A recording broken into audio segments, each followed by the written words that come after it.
Let's keep it real. Cold hard truth, it give you chills. Say y'all Jew-ish cause y'all ain't really them. About to do them like Hammond, this the feast of Purim. UPK undefeated, this an easy win. We was born fighting y'all the evil twin. Jacob took hold of his heel, then out came his little red bastard, they kosher deals. It's only 12 tribes, y'all trying to make it 13. Esau despised his birthright, the Lord cursed him.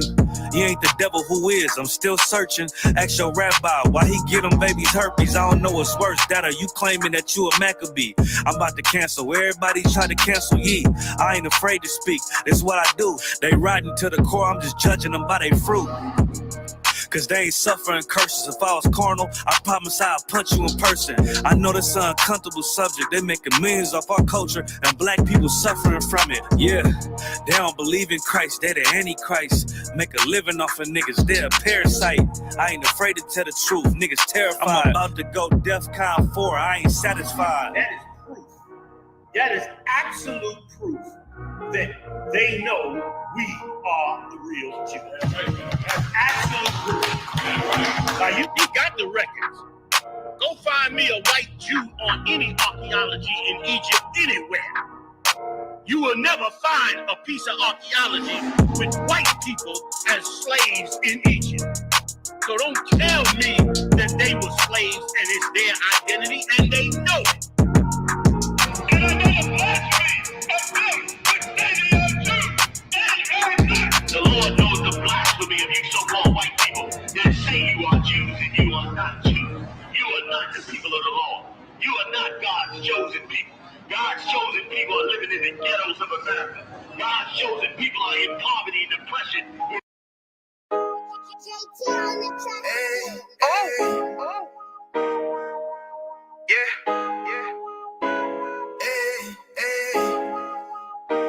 Fuck wrong with you, boy? You know what time it is, nigga. Better watch how you step in. Yeah. But that was my nigga. Yeah.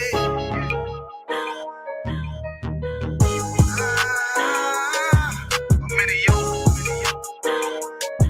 Got my nigga Ramon with me. But that was my niggas, it'll be an honor. You know what I'm saying?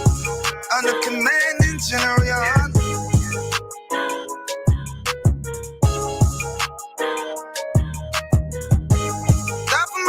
It'll be an honor and a blessing. Look, hey, straight off the top, I love all of my niggas. That shit ain't gon' stop till we on top and we ballin', my nigga. We be fly as fuck, you know them bitches be stalking my niggas. That shit'll never change and it's the same with all my niggas. City to city, I should be at home. That's what my ribs say. But bitch, I'm grown on many streets and closed caption. Niggas know we bout that action. If a nigga play with me, then my Hakim gon' let him have it. Hey, thank you the shit, this truth the shit. Nigga play, I let that Ruger hit. Get on them tracks, they be like, who is this? I'm rude with it. Ain't got no manners, all them pussy niggas talking shit. Y'all know they can't stand us, but we UPK, Louisiana, bitch, that's what I'm ripping. And my niggas solid number, real ones in my section. If you wanna get down, put your boots on, start stepping. Brotherhood is a weapon.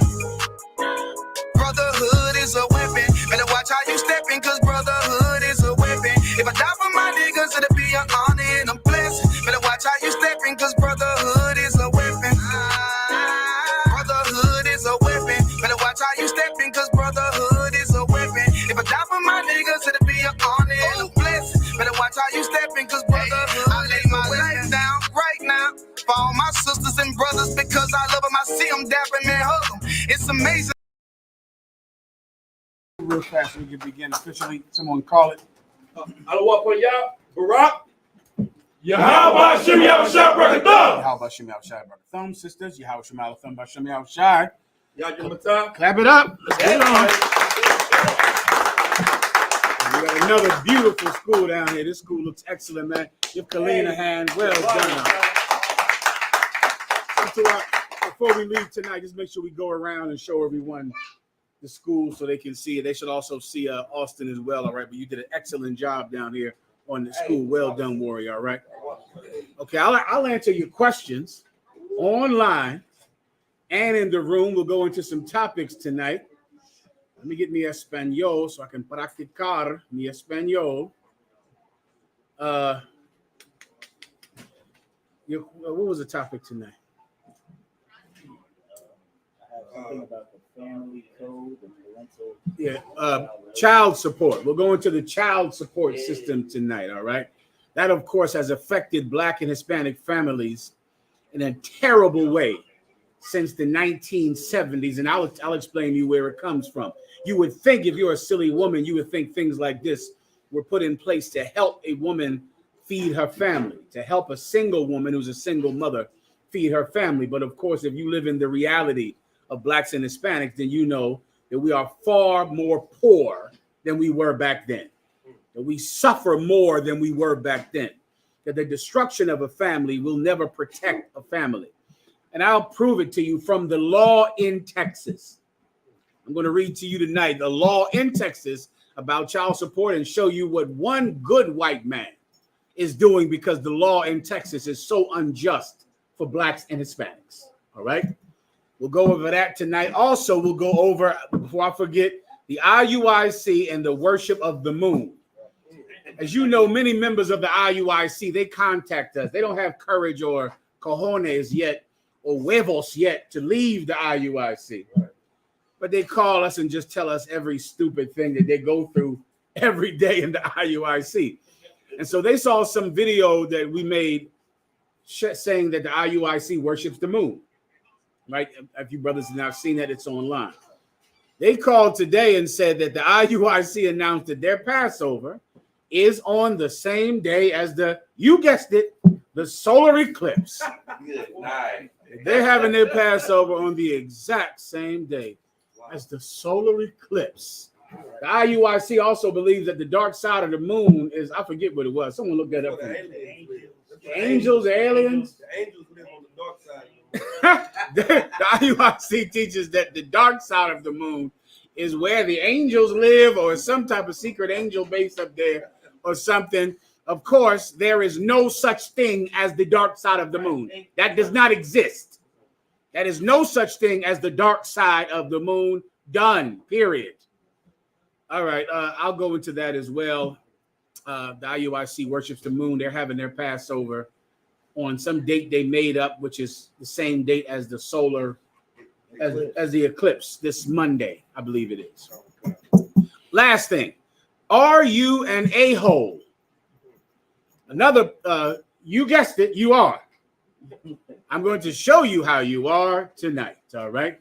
I'm going to, and it's an important thing. Let me tell you, the IUIC, Christian groups, Muslims, they all fail because they treat each other terribly, right? This is a business about people. And if you don't care about people, if you can't make sacrifices for people, if you don't have brotherhood, if you don't love your sisters, then of course you're in the wrong business. And that's why the Christians fail and the Muslims fail, because they think they're in the business to, build giant congregations so they can rip the pockets off of unwilling and unwitting fools. They think they're in the business to be famous. They think they're in the business to meet presidents and to meet governors. But they forget that a man of God, your business is to connect the people with the Lord God. That's your business. That's why you're here. The people are separate from the Lord. And your job is to be the bridge that brings them to the Lord God so that God can stop hurting them because of his displeasure in how they live. Our people are disconnected from the Lord. And because they're disconnected, they suffer and die. You're right here in where are we at? Killeen, Texas, with Fort Hood. Can you imagine? You already know how many Blacks and Hispanic women are being hurt at Fort Hood. They're being assaulted every day like an epidemic at Fort Hood. And no one cares about it because the person who is hurting them is rich and powerful. So no one cares about the women being assaulted at Fort Hood. No one gives a damn. Well, it's your job to make everyone care about the women who are being assaulted at Fort Hood. It's your job for the Lord God to look down from heaven and to say, I'm going to help that sister. She made a mistake. She made an error. But if she returns unto me, then I'm going to punish her enemy and I'm going to give her redemption. That's your job. Your job is not to get rich. Your job is not to be famous. That's not your job. And because of the lack of that understanding, too many assholes become preachers. Too many. Being a preacher is a job, you know. There's so many assholes. I'm sorry, little baby, sweetie. It's fine. What I meant to say was pocket tyrants. That's a good UPK word. Right. To be a pocket tyrant, where you think you're, you know, Mussolini or Hitler, and really you are just a little small man trying to pretend that you're something big, trying to pretend that you're some biblical figure back from the past. Like Elijah Muhammad thought he was Muhammad. You know, they think they're Moses. They think they're the apostle Gabriel and Matthew, Mark, and Luke, and John. They think they're so important, but they're very tiny men pretending to be important. Well, this job attracts too many pocket tyrants. Tonight, you will find out whether or not you are a pocket tyrant. Everyone understands? And one more thing. Am I missing something? I think that might be it. You know what? Let's have a drink to celebrate. That's right. All right. Let's get it, baby. Since I did all the topics and just broke it down. Oh, that's the one. Salakia. I almost drank too soon. The earthquakes. Get the Most High. That's right. Let me tell you something, brother. I need that scripture, that Luke 21. I think I was going to go over in Austin. I need that one tonight, brother, because it's so appropriate, brother. Since the last time we met here in Texas, there has been a 4.8 earthquake, not in California, not in some South American country that you expect to have earthquakes, not in Malaysia, but in New Jersey, in New York. That's where the earthquake was. And they was up there shaking and baking up there in New York. We got the phone calls. Ooh, shaking and baking up in New York. They didn't know what in the hell was happening up there. Well, brother, that earthquake is happening. The solar eclipse is happening Monday. All of these things are done to terrify sinners. Sinners are terrified by the things that happen in the sky. They're terrified. They don't pay attention to what's in their bedroom. That they ignore. God knows what's happening in your child's room. Who knows? Who knows? But sinners are terrified by earthquakes, solar eclipses, you know, shooting stars, and astrological signs, things like that. Well, now sinners are going to have great reason to be in fear, to live in terror. I'll show you that as well in the book of Luke as well, okay? One last thing. The MLK statue. The Martin Luther King statue, everyone knows what that is, right? That's over there in Washington, D.C. You know, it's like Martin Luther King cut out of a slab of stone. We'll try to get it when I go into it tonight, all right? That statue is probably the best example of the civil rights movement that I could think of. That statue is absolutely poetic. And when I explain why to you, I believe you'll feel the same, all right? So just try to remember those things because I always forget all of them. So let's try to remember them so I can knock them out here tonight. And let's get it on. Do I have any questions? Let me do mi español. Salaki. Get your questions together while I'm waiting. I'll take them online as well. I'll take the questions.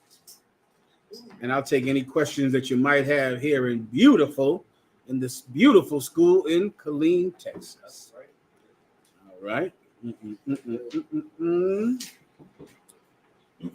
have one question online. Please.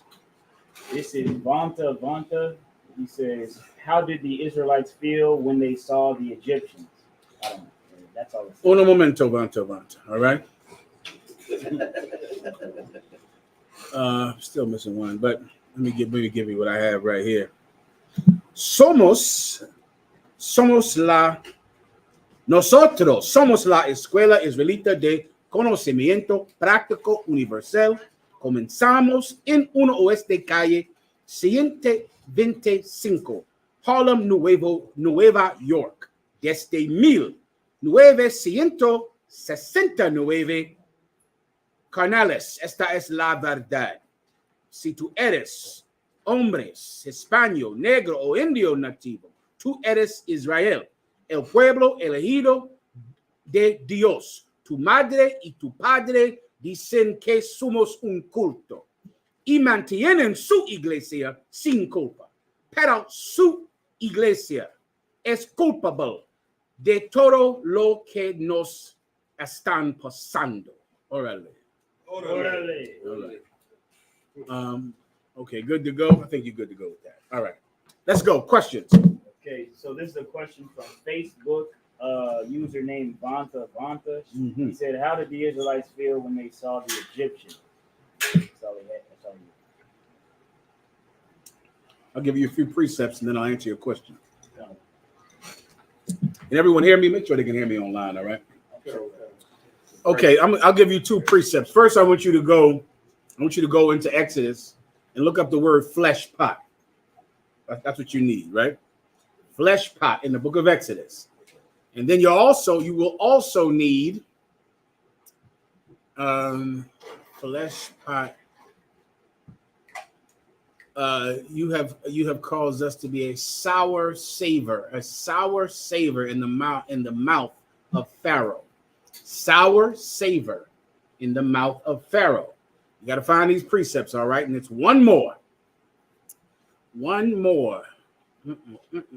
Let's start with those two, all right?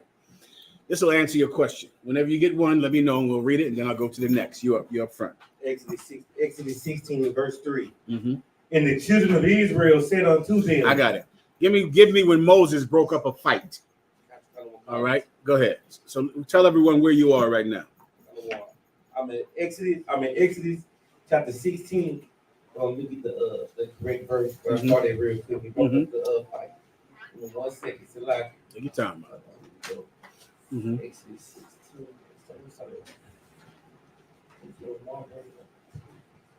Exodus 2 and 13. Okay, 2 and 13. Okay. Thank the water, sir. No problem. 2 and 13. We in the book of Exodus, chapter 2, verse 13. And when he went out the second day, behold, 2 men of the Hebrews strove together. So this is Moses. This is before Moses found the truth. As he goes out among the people, he sees 2 men of the Hebrews, 2 Israelites. They strove together, meaning they're fighting each other. Much like I'm sure you've seen your entire life growing up in the Black and Hispanic community. You see a fight outside of a bar, fight in high school, fights everywhere. Well, Moses saw the same thing. He saw 2 Israelites fighting each other. Go ahead. And he said to him, that did the wrong, wherefore smitest thou thy fellow? He said to him that did the wrong. As in every conflict, there's somebody who's wrong. Someone who started the fight. Someone who threw the first punch. Someone who assaulted another man. So he went to that one that started it and said, what? Him that did the wrong, wherefore smitest thou thy fellow? He said, why'd you hit your fellow? Why did you hit your brother? Why did you do that? Go ahead. Exodus chapter 2, verse 14. And he said, who made thee a prince? The one who hit his brother said, who made you a prince? Who put you in charge, Moses? Go ahead. And a judge over us. Who made you to judge us? If you've been in the UPK for more than a day, I know you've heard that term. Stop judging us. Right. Who made you a judge? Y'all judging. You're not supposed to judge. They said the same thing to Moses. They said the same thing to the disciples of Christ. Evil people hate when you reveal their conduct to them. And when you do it, they'll say you're judging. They'll say you're not supposed to judge. They'll say judging is wrong. They said that to Moses too, when he tried to break up a fight between 2 brothers. Go ahead. Intendest thou to kill me? Are you going to kill me? Are you going to kill me? You know why he said that? I'll explain. Because the day before this, Moses saw 2 Egyptians fighting. I'm sorry, he saw an Egyptian fighting an Israelite. And Moses unalived the Egyptian. He unalived him and dug a hole, and that Egyptian fed the worms. So he came out the next day, and he broke up a fight between 2 brothers. And he tried to stop them. But the one who was wrong said, are you going to unalive me the way you did that Egyptian? Please read. As thou killest the Egyptian. As you killed who? The Egyptian. As you did what to who? Killest the Egyptian. Now, this is an Israelite. And the Israelites are in slavery at this time. They're in slavery. Their backs are being beat. They're being forced to build those stupid pyramids. big piles of dust and rock over there right now in Egypt. They were building those at that time, and their backs were being beat every day so that those pyramids could be built. And when Moses unalived an Egyptian and tried to break up a fight between two brothers, the brothers were angry at him for unaliving the Egyptian. They were in slavery. They were in slavery. Give me the other precept I asked for. No. So is it would it be safe to say that this guy was a witness, and when Moses ran, he was on the run? Well, no, this is why Moses ran. So okay, so that this guy could technically he's a witness to a crime. Yeah, well, or heard about it. You know, there's no scripture that says he was an eyewitness, but like many acts of violence in the hood, everybody knows. So it doesn't say why he knew. So maybe he saw it, or maybe the hood told him, and everybody knew that Moses unalived this Egyptian cat.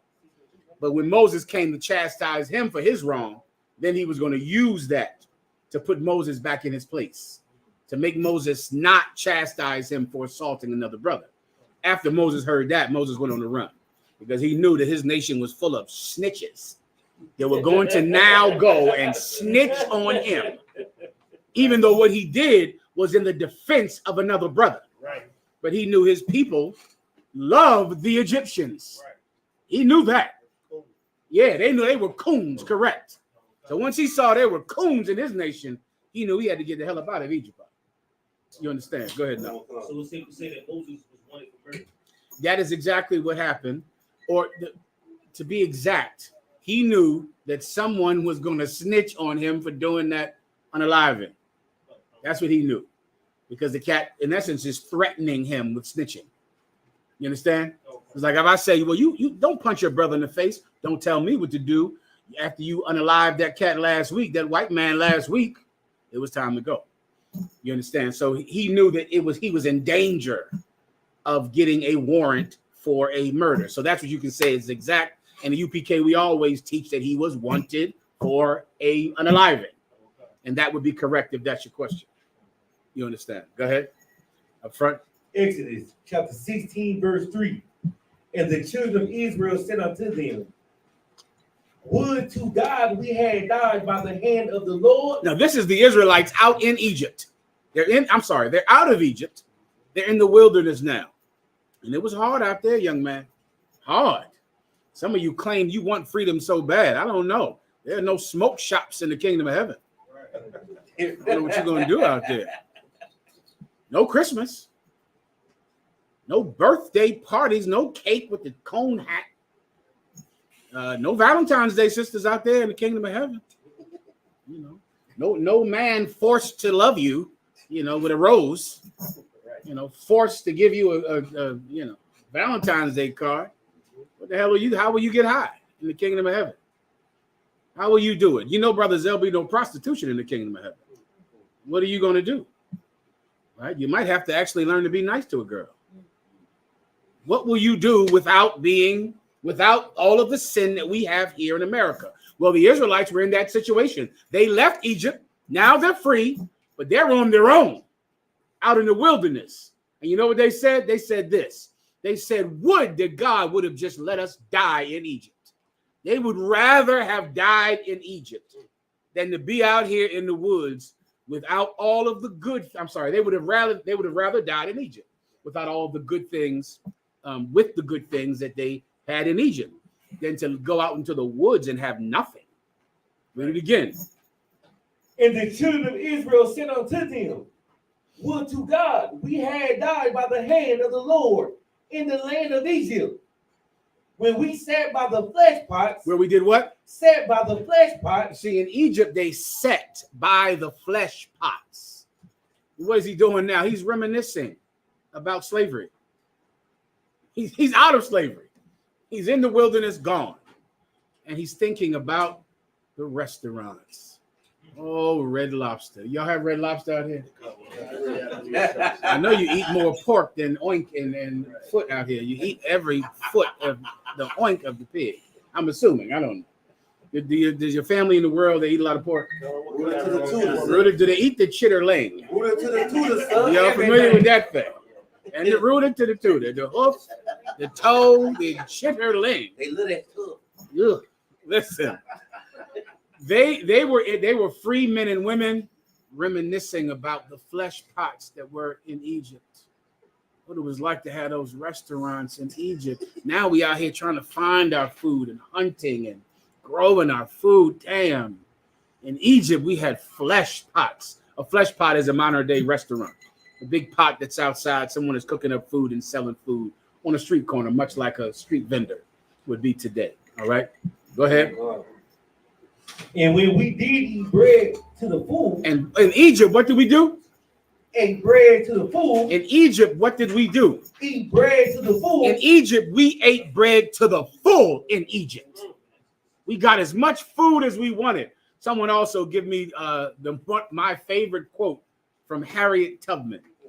Give me my favorite. Where was she from, Harriet Tubman? North Carolina, South Carolina? Somewhere in the South. Maryland, solid. Give me my favorite quote from Harriet Tubman to make you understand how the Israelites felt about the Egyptians. Go ahead. Oh gosh, she said she would have saved more people if they knew they were slaves. That's what I want, Knock. I appreciate it. Give him a hand. That's right. Find that. That was in the middle of slavery. The Israelites said, man, in Egypt we had flesh pots. We had all the bread we wanted in Egypt. Go ahead. For ye have brought us forth into this wilderness Moses, you done brung us out here in the woods. Go ahead. to kill this whole assembly Come on. with hunger. And we're going to all starve to death out here because of you. Because you talked us into being free. That's crazy. How did the Israelites feel about the Egyptians? They loved them. Right. They loved them.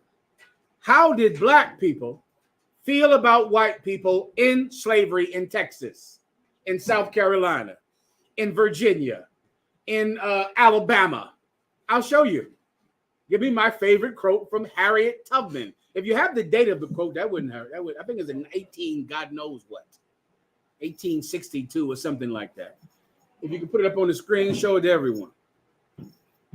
Are there any questions in the room?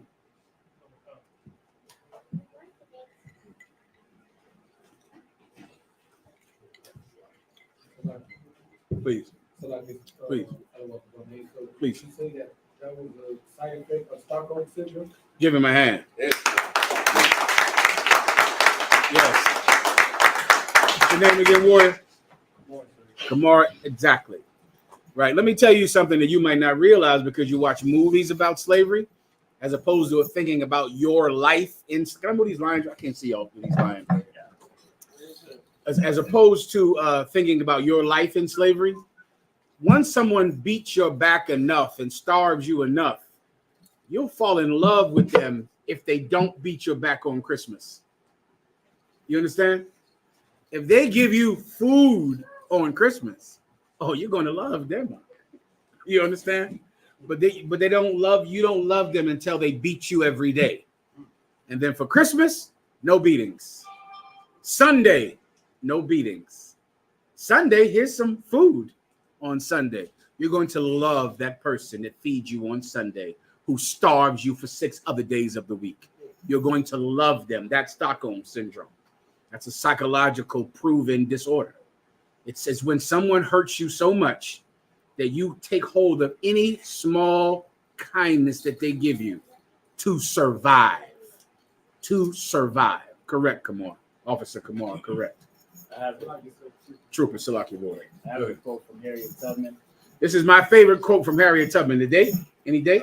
There's no date. It just says when Well, she died. it's Harriet Tubman, so you know this is a long time ago. All right, go ahead. Come on. The quote is, I freed 1,000 slaves. Read that again. I freed 1,000 slaves. Harriet Tubman said, I freed 1,000 slaves. Keep going. I could have freed 1,000 more. She could have freed 1,000 more slaves. Go ahead. If only they knew they were slaves. Say that part again. If only they knew they were slaves. One more time. If only they knew they were slaves. Yeah, see, how did the Israelites feel about the Egyptians? They loved them. How did black people feel about white people in Texas who beat their backs and cut their feet off? They loved them. They didn't even know they were in slavery.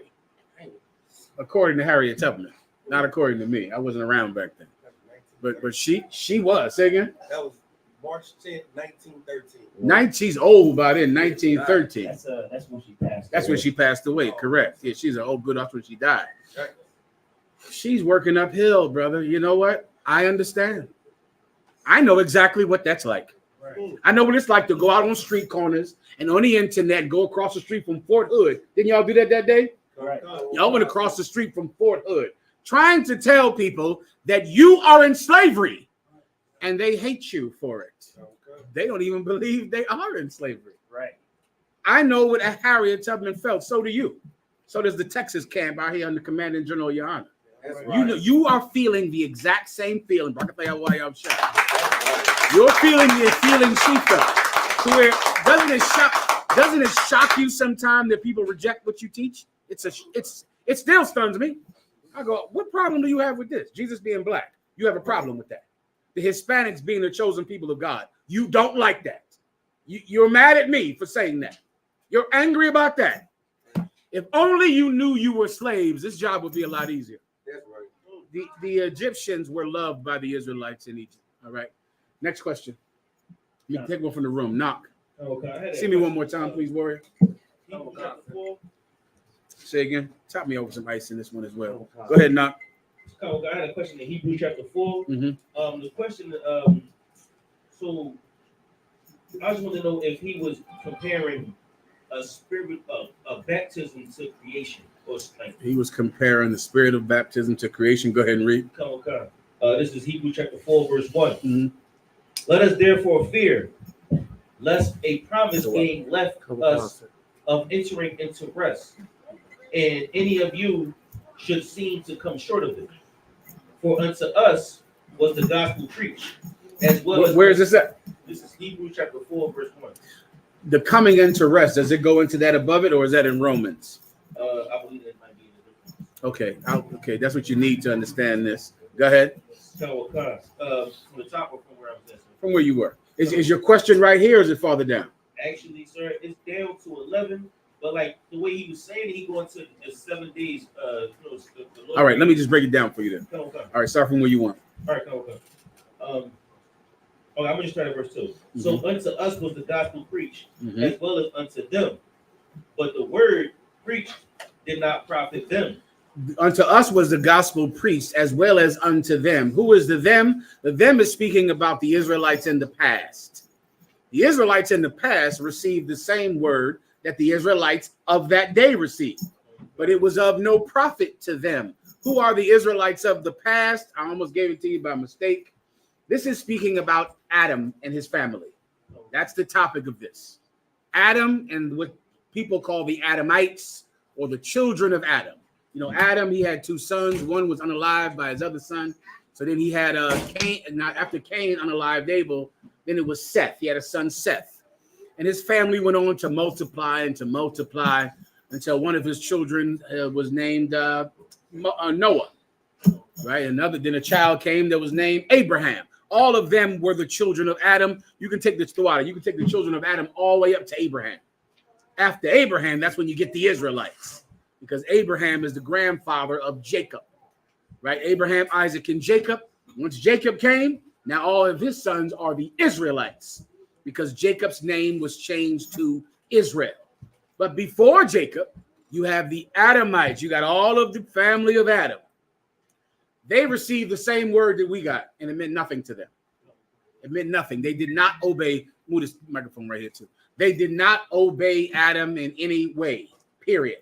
Right? Adam did not obey the Most High. He betrayed the Most High. Everybody understands? Go ahead. Anyway, so I can just get a clear view of everything. Okay. So I can see the hands being rolled. Go ahead.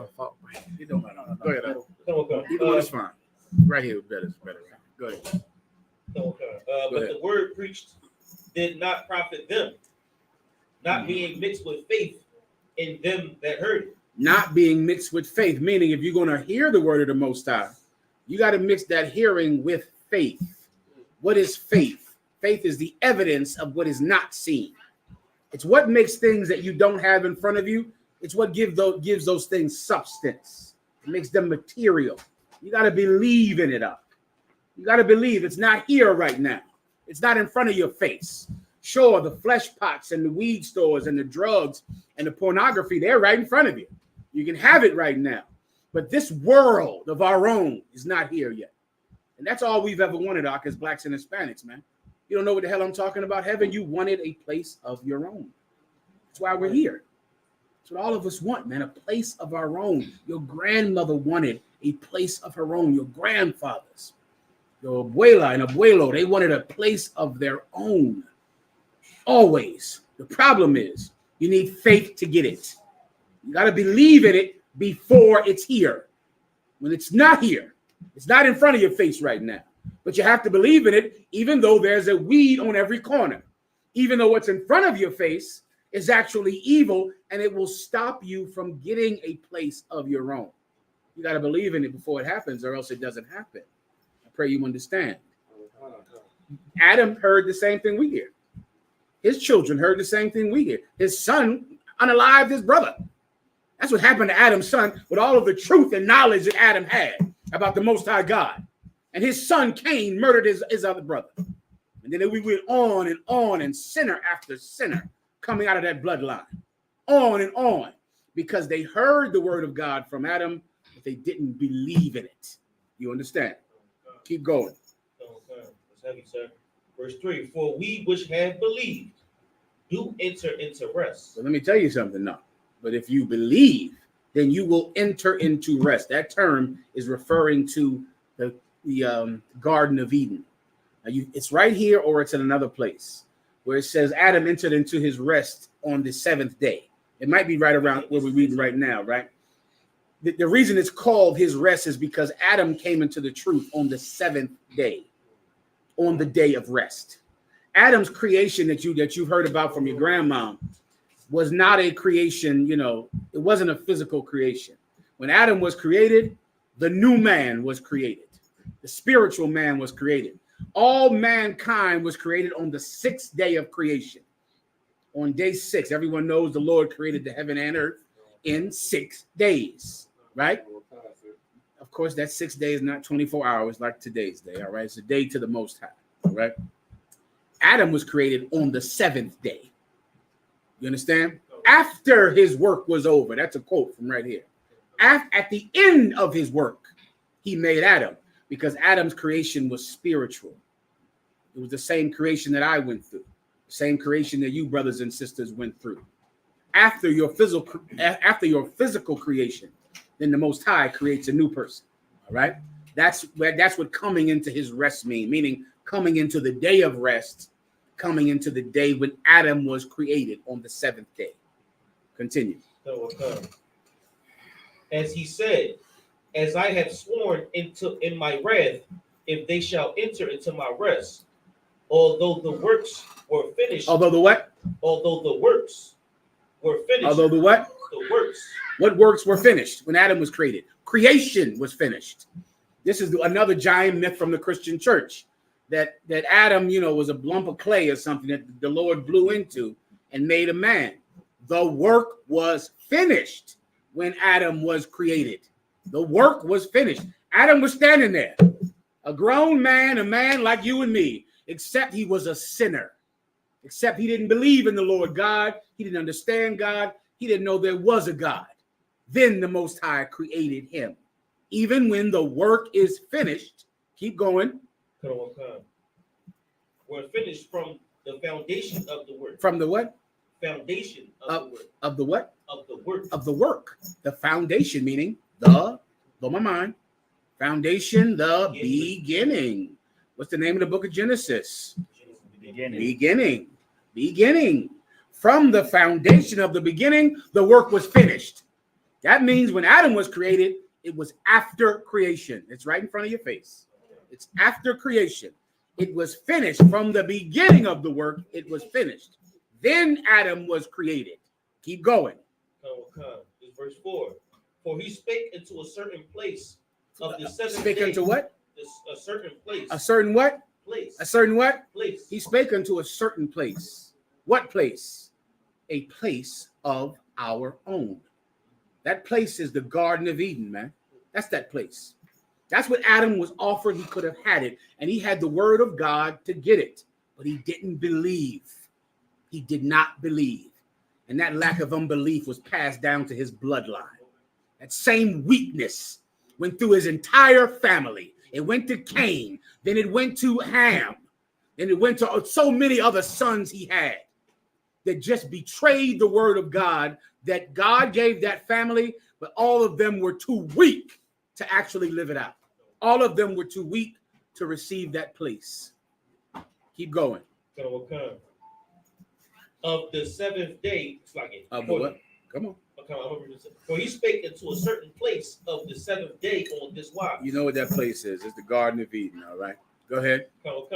And God did rest the seventh day from all his works. Now, here you go. Now, this is saying what I just told you already just now. All right? God rested the seventh day of all his works. Go ahead. Verse 5. And in this place again. And what said again? And in this place again. What place again? That's all you need. Okay, how about this? What place are we talking about here? The garden. Again. Again. What does again mean? Second time. A second time, meaning the place that Adam lost, we can get back. Because we can go there again. That is the kingdom of heaven. The Garden of Eden. Now, where's the Garden of Eden? Jerusalem in the Middle East. Right. Not Africa. Not Mexico. Not Guatemala. Not South and Central America. Not Haiti. The Garden of Eden is in the Middle East. Jerusalem. That is the Garden of Eden. And we're going there again. We're going back there. We're going to take back the place that we lost. That is our place. That's a place of our own. We tried to have a place of our own in Haiti, in Mexico, in Guatemala, in El Salvador. We tried these things. In Texas, we tried it right here. It didn't work out. I pray you understand. It did not work out in Mexico. It did not work out in El Salvador. It didn't work out for us there. It did not work out in Haiti. It didn't work out in Jamaica. It didn't work out in Trinidad. That's not our place. That's not our. Oh, give him. That's the captain. He and most people would have got that guy. I thought I was going to trip you up with that one. Not only does he know, he's paying attention in class. Let that be a lesson to you young officers. See, El Salvador is not our rest. That's not the Garden of Eden. That's not where Adam found the truth on the seventh day. That's not the place of rest. The place of rest is where Adam got the truth on the seventh day, is where the breath of life came into him on the day of rest. That's the place of rest. Keep going. And in this place again, if they shall enter, it's like in this place again, if they shall enter into my rest. If you do what Adam did on the seventh day, you're going to get the kingdom of heaven. That's what heaven is, man. You've heard about heaven your entire life. Heaven is a place of our own. That's what heaven is. If you can just think about it, all of your dreams about heaven, what you imagine about heaven. You know what's heavy about the concept of heaven too? Most of us have a concept of heaven where we get to be with our family members who died, where we get to see them again, where we get to be with them again, man. People that you've loved in your life, people that were important to you, they're gone. You understand what that means? Your concept of heaven is a place where your family can all be there, where we're not separated anymore. Where she's there. That's where she is. My aunt is there. My uncle is there. My grandmother is there. The brothers I knew in the world who died and who I thought I would never leave their side, and they're gone. They're there. You know what that means? That means that heaven is a place for our family, a place for us that we've always wanted. We had neighborhoods. You tattoo a neighborhood on your arm, thinking that this neighborhood could be this place. Right? You think like, this is where my cousins are. This is where my homeboys are. This is where my grandmother lived. You think heaven is that place. It's not. It's not your rest. Jerusalem is your place. The Middle East is your place. The Jordan River, that's your river. You understand? That's your place. And we can go there again. We can get it back. If, read that last part. If they shall enter into my rest. That's what we're going to have to do. We're going to have to do what Adam should have done. We're going to have to get the word of God and keep it. even if your wife doesn't like it, even if your husband in the world doesn't like it, even if your grandmother, your grandfather doesn't like it, Right. even if it costs you your life, Right. then you'll get a place of your own. I pray you understand. You understand? You good here now? The water warrior. Next, let me get one online. Kamar, 1 second. And then after that, Kamar, go ahead. Count of the one kind. We got a brother online or someone online. Disciple of Christ is his name. Oh, there you go, man. Hold on. Give me the big Bible. Right. Look at the big Bible. in the Greek, Hebrew, and the Phoenician. Right. So never mind. I'll try to handle this on my own. It was all right. Go ahead. He asked, "Can I get a breakdown on Deuteronomy 22, chapter 22, verses 28 through 30?" No problem, warrior. You got it. I'm gonna pull it up right now for the class.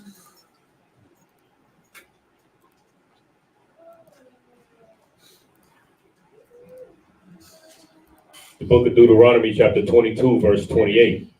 If a man find a damsel that is a virgin, which is not betrothed, and lay hold on her, and lie with her, and they be found, verse 29.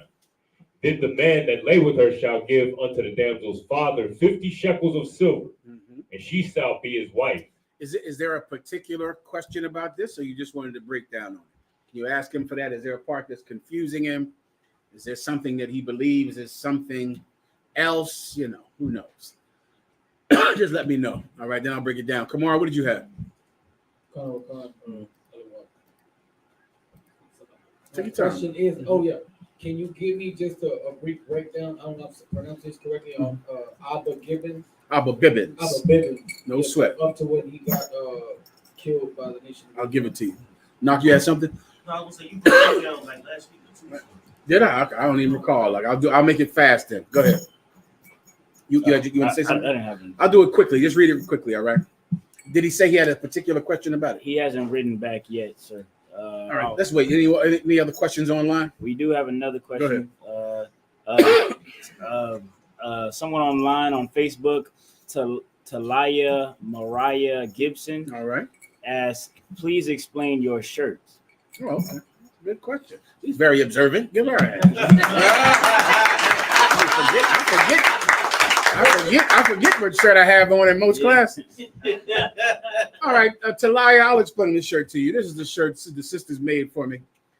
This says, I believe, monogamy is adultery. Is that right? Monogamy is adultery. I get that from this scripture right here. What does it say? Matthew 19:9. I'll explain it. What you know as monogamy, most of you grew up in the Christian church, monogamy is a rule. You must be monogamous. Am I telling you something you don't know? Right? If you go to church, you have to be monogamous. Who knows what monogamy is? A sister, answer the question. Please, it doesn't matter. Whoever wants it. Go ahead. When a man sticks with one woman and doesn't have sex with any other woman. Done. That's what. Or when a woman sticks with one man and only has sex with that one man. Correct? That's monogamy. Everybody gets it. All right. That is a sin. It's adultery. It's adultery. And I'm going to explain right now. Go ahead and read it.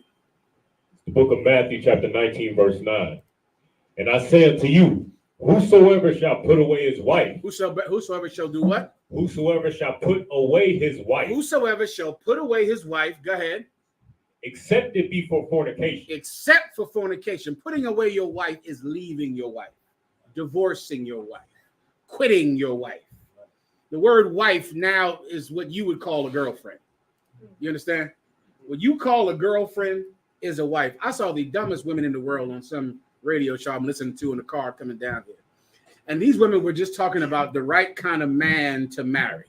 And they said, some men look at you like, you don't have everything. Some men don't really want to be with you. Some men just are with you because they don't have anybody else. And they were just constantly hypothesizing. Sisters, I'm sure you've heard this before. You hear women always saying, the kind of man that you should be with, as opposed to this kind of man.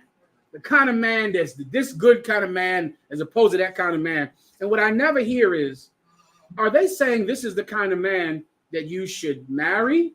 Or are they saying this is the kind of man you should have sex with. Because there are a lot of rules to the kind of man you should be in a relationship with. Oh, you can't be in a relationship with a no good man. You cannot be in a relationship with a low value man. You cannot be in a relationship with a man who doesn't value you. But you can F anybody. Right. And that's society. There are rules about, when a woman is trying to say, who should I be in a relationship with? Oh, that nigga is Prince Charming. That cat is the best man in the world. Right. You should not be in a relationship with a broke man. You've heard that before. Do you F broke men? Right. Yeah. You do that, twice on Tuesday. But there are no rules to who you have sex with. There are only rules to relationship men. Well, I can't be in a relationship with a man that doesn't call me and give me gifts. I can't be in a relationship with a man who doesn't value me, who doesn't make it a priority to be with me. Yeah, if you could just think to yourself, instead of having so many rules about relationships, have rules about who you have sex with. Have the same rules. What you'll find is that you will begin now to value sex as much as you value a relationship, because sex is more important than a relationship. No one is going to die because you broke up with them. But people will die because you had sex with them. They're going to die over that. No babies will be born because a man gave you a ring. But babies will absolutely be born because you had sex. Relationships are irrelevant. It means nothing. What matters is sex. Sex is everything. It's where life comes from. It's where death comes from. That's what you need. The problem with monogamy is monogamy puts no value on sex. None. Sex means nothing in monogamy at all. What matters is what? Are you with one person at a time? That's it. Jeez. So to keep a monogamous relationship, I just leave him. And then I'm still monogamous. To keep a monogamous relationship, I just leave that woman who I was with and get with the young girl. Get with the prettier girl. Get with the girl who isn't as heavy. Get with the girl who's younger, prettier, has more money. I leave the woman I've been with for years, and then I marry the new one. I am still a good practicing monogamist. It's not wrong. No one will say you did a wrong thing because you left your woman, because you met somebody new online. You did the right thing. You broke up with her first. Then you got a new woman. You believe in monogamy. You're not some crazy cult leader like Commanding General Yohana, who keeps all of them, who doesn't leave anybody. That's wrong. That's what those crazy Commanding General Yohana cats are. Your husband, rest assured, if your man is in the world, he's a good boy. He's a nice, good fella. When he meets a new woman, he will make sure to leave you. Right. He's going to do it. He's going to say, what he's going to say? Baby, I'm just not happy anymore. I'm just not happy. You know what? I fell in love with somebody else. Right. I didn't plan on falling in love with her. I didn't plan on it. It just happened. And then you will have to say, okay, because we're monogamous. Right. So you can't be with me if your heart wants her. You have to be with her. I'm going to read it in the Bible for you. It's been here for 2,000 years. But Christians didn't see it because they didn't want to. Go ahead and read it from the top now. Book of Matthew, chapter 19 and verse 9. And I say unto you, whosoever shall put away his wife, except it be for fornication. Christ said the only way a woman can leave, the only way a man can leave his girlfriend is if she commits adultery, is if she commits fornication. Fornication is unlawful sex. So if a woman goes out and has sex with another man, then absolutely you can leave her. Why? Because the marriage is over. Because sex is what matters. So if she goes out and has sex with someone else, the marriage is done. There is no marriage because the marriage is the sex. Right. That's it. So she went out and had sex with someone else. Now you can leave her. That's fornication. But if you leave her except for fornication, go ahead. and shall marry another. But this is the part they skip over in the church. If you leave her and what? And shall marry another. If you leave her and do what? Marry another. Yeah, why is that in there? Why is the marry another in there? Right, that's all I need from. All I need from you is why not just leave her? Why didn't it just say if you leave her, it's adultery? Why does the Bible say if you leave her and marry another? Can anyone just guess? Sisters, you guess. Why would it say that? Surely it could have just said if you leave her, it's adultery. Why did it say if you leave her and marry another? Go ahead. Okay, you're right there, but that's not why. That's not what he's coming against. You understand? Everything in the Bible, when men in the Bible are battling, they're battling a thing, something that people believe that is wrong. That's everywhere. That's eating pork. The reason we don't eat pork is because the Egyptians did. The reason we can't bald our beards is because the Egyptians did. Why did Christ say, if you leave her and marry another? It's very simple. It's right in front of your face. Anyone? I'll give you one last shot. Let the sisters give it a shot. Any sister online that wants to give it a shot. There only could be one reason up front. That's a fact, but that's not why he's saying it. I'll give you the answer. Because at that time, 2,000 years ago, monogamy was the only marriage that was lawful and accepted by, you guessed it, white people. Right. By the Roman Empire. You know, the Romans are the ones that unalived Christ. The Romans were the ones who are our courts and our judges, like Pontius Pilate, right? The Romans.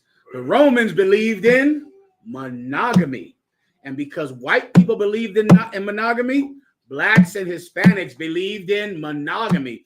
They believed in leaving your wife and marrying another. What is that called? Leaving your woman and marrying another woman. Just do math and then you know what it's called. Leaving one woman and marrying another. Come on. Adultery. No, that's true. But what is it called? Leaving a woman and marrying another. It also goes with matrimony and maternal and mommy. Anyone want to guess? Mommy, maternal, matrimony, monogamy. Monogamy is having one wife. That's what monogamy is, which is where the ma comes from, in mother, maternal, mommy, matrimony, because it's about having one woman, one mama, one woman. If you leave a woman and marry another, that is monogamy. Or else why would you leave her? There's a reason that men leave a woman when they find another woman. Why? Because they believe in only having one woman. If a man believes in having one woman, he must do what? Sisters, come on, give it a shot. You can do it. Have a breakthrough. Keep one woman. How do you do that when you met somebody on Instagram? So you leave one and go with another. You're going to have to. Give her a hand. That's right. You're going to have to. You're going to have to leave her. What else could you do? Can you do math? You can only have one girlfriend. Right? But look at her. Look at, all of a sudden your ex starts to contact you again. You meet some girl on your job. You go on, you got the internet. And before you know it, you see someone else you like. But, I'm in the IUIC. I go to church. My mama taught me not to be a low-value man. That's a low-value man to keep both of them.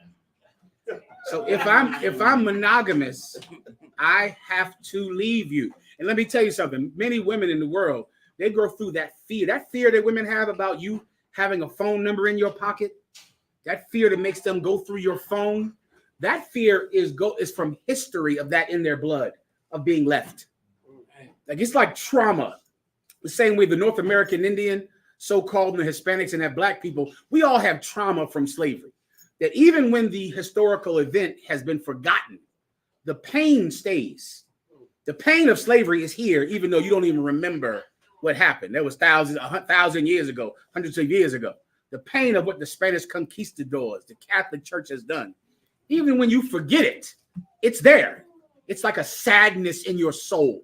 You see it on the Gadite reservation. You see it in the barrio and in the hood all across America and South and Central America. Now, They call it intergenerational trauma. give him a hand. That's exactly what it's called. That's an educated man. It's called intergenerational trauma. You forget the event. You don't remember it. You weren't around then. Boy, there's a sadness and a fear in you that stays. Women have intergenerational trauma about being left when their man finds another woman. And it is on them so heavy because it has been going on since Rome. Right. Since Rome. Since Rome, it's some woman who loves some man. She needs this man to survive. She needs him for protection. She needs his money. She needs his love. She needs his attention. She needs him to parent these children. She needs him. He's the most important thing in the world. And one day, he takes her to a restaurant. Well, he calls her on the phone. He sits her down at the kitchen table. And he says, baby, there's somebody else. You're right, and I'm gonna have to leave you because I found her. You know how many your grandmothers that happened to? Now here we are today. You're going to go through his phone and have such a fear because of intergenerational trauma about monogamy. About monogamy. Do you understand? It's right here in the Bible. Read it one more time for him, and then I'll move on. The book of Matthew, chapter 19 and verse 9.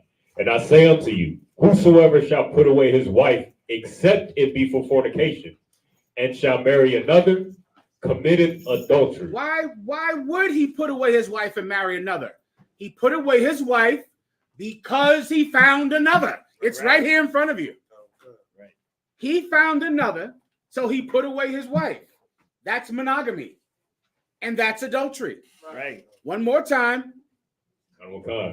Whosoever shall put away his wife, except it be for fornication, and shall marry another, committeth adultery. Yeah, that's why I'm wearing the shirt, baby girl. All right? Because it's in the Bible. All right, knock. And if the sex is marriage, and he would leave her for anything else, the marriage isn't over. She breaks the marriage by having sex with someone else. Knock. I mean, give him a hand. I mean, why is Jesus Christ saying that you can leave her if she commits fornication? Because sex is marriage. Right. So the minute she does it with him, she is his wife now. So now I can't sleep with another man's wife. Right. You slept with him. Now you're his. Now I don't have to stay with you. Why? Because you have a husband. He's that cat. He's your ex. You're married to him again. That's what happens, which is what happens all the time. You're going to be a woman and you're going to leave some ex of yours because, come on, why you leave your ex? Because he cheated on you. That's why you left your ex. But guess what? You left him, but your soul is tied to him. It's tied. It's tied to him because you had sex with him. It's not tied to him because of the ring, because you don't even have a ring from him. It's not tied to him because of dinners at Red Lobster. It's not tied to him because of flowers. Your soul is tied to your ex because you had sex with this man. Right. So now your soul is tied to him. Of course, you left him because he wasn't a monogamous man. And I can only be with monogamous men. So I left him because I found out he had another woman.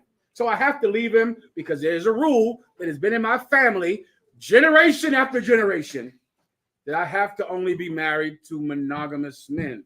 He got another woman, so you left him. Oh, but after you leave him, see, y'all are younger. See, before the internet, you just be thinking about him or just see him in the store or something like that. Now you're going to see him pop up on your timeline.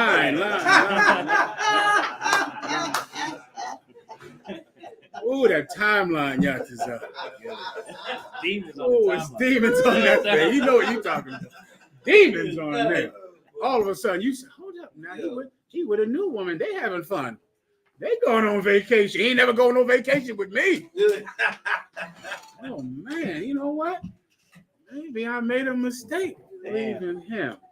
Then you're going to leave the man you're with to go be with him.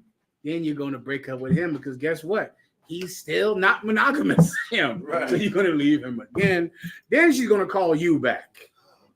Right? She's going to call you back and try to be with you.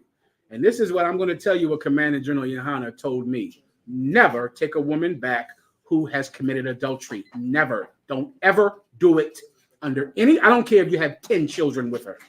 Do not do it for the sake of the children. Do not take her back. That is another man's woman. You understand? Monogamy is adultery. All right? Done. Next. We got a question in the room. Question. So like, Come on. If I could go back to what you were saying about sex and marriage. So let's just say, given the circumstances of nowadays and where women in the world tend to lie, let's just say that you were speaking to a young lady. She says she doesn't have a husband, and you lay with her, and then you end up having a husband. Are you still tied to that woman regardless, or is that like? You mean you laid with her, and then you found out later she had a man. She lied to you. She lied to you. Exactly. That's an example. You got a woman. You laid with her. You found out afterwards. Damn, she has a husband. And okay, in this scenario, is she still with him? I mean, it's just in general. Well, there's a few different ways to go about it. Okay, I'll give you the first one. You with a woman. You didn't know she had a man. You found out later that she had a man. Then now, this is what you should do. You should call that man.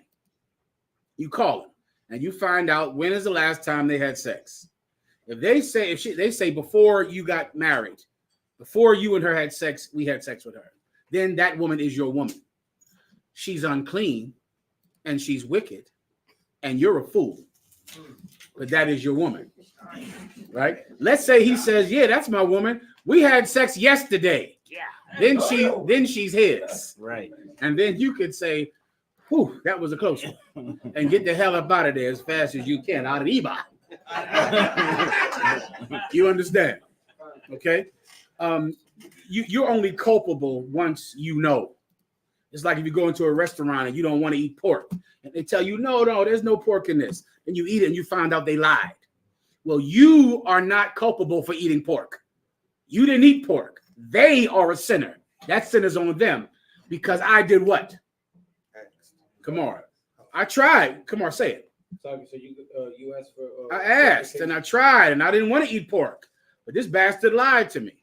So the same thing applies to a woman. Now let me give you the wisdom on the matter. Have you ever bought a car before? You ever buy a good car? You ever buy a bad car? Okay, what did you do differently in choosing the good car as opposed to the bad car? I did my homework, my research, my investigation. Give him a hand. You see that, Kamar? So many men, you'll do more research on buying a car than you would a woman.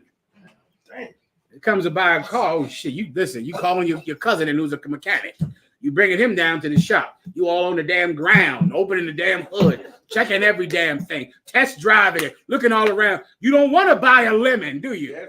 You don't want a stupid car that's gonna break down on you when you need it to work. You don't want that, right? Yeah, do the same thing when it comes to a broad. Do the same thing. Like, do your due diligence. What you'll find is that you can find out that she has a man before you have sex. Right. Oh yeah, you can do your job. Before you know it, you'll do so much research and you'll find out that she has a man before you ever touch her. Then you can go, whew, that was a close one. You understand? Good to go. Next. Khan, the disciple of Christ who asked earlier, he clarified on that precept in Deuteronomy. He said, is this referring to grape, which is how they say rape in TikTok, you know? No, this is not referring to assault on a woman. That's not referring to that. Read the part that makes him think that. I remember that years ago, there was a ton of fake Israelite groups and Christians that believed that there was a lawful way to assault a woman. That if you assaulted her, you could marry her because you assaulted her. Even though, of course, they don't actually do it. I mean, I'll show you what they don't do. All right, read the precept one more time. It's the book of Deuteronomy, chapter 22, verse 28. If a man find a damsel that is a virgin, which is not betrothed. So this is a woman who doesn't belong to another man. No one, she's not promised to anyone. You understand? She's single. She's not promised to anyone at all. Keep going. And lay hold on her. And do what? And lay hold on her. And do what? And lay hold on her. Boy, so many Israelite groups and Christians read that word lay hold, and they thought that meant you could snatch her up at the bus stop. Throw her in the van. Damn. That's what when they heard lay hold, that's what they believe.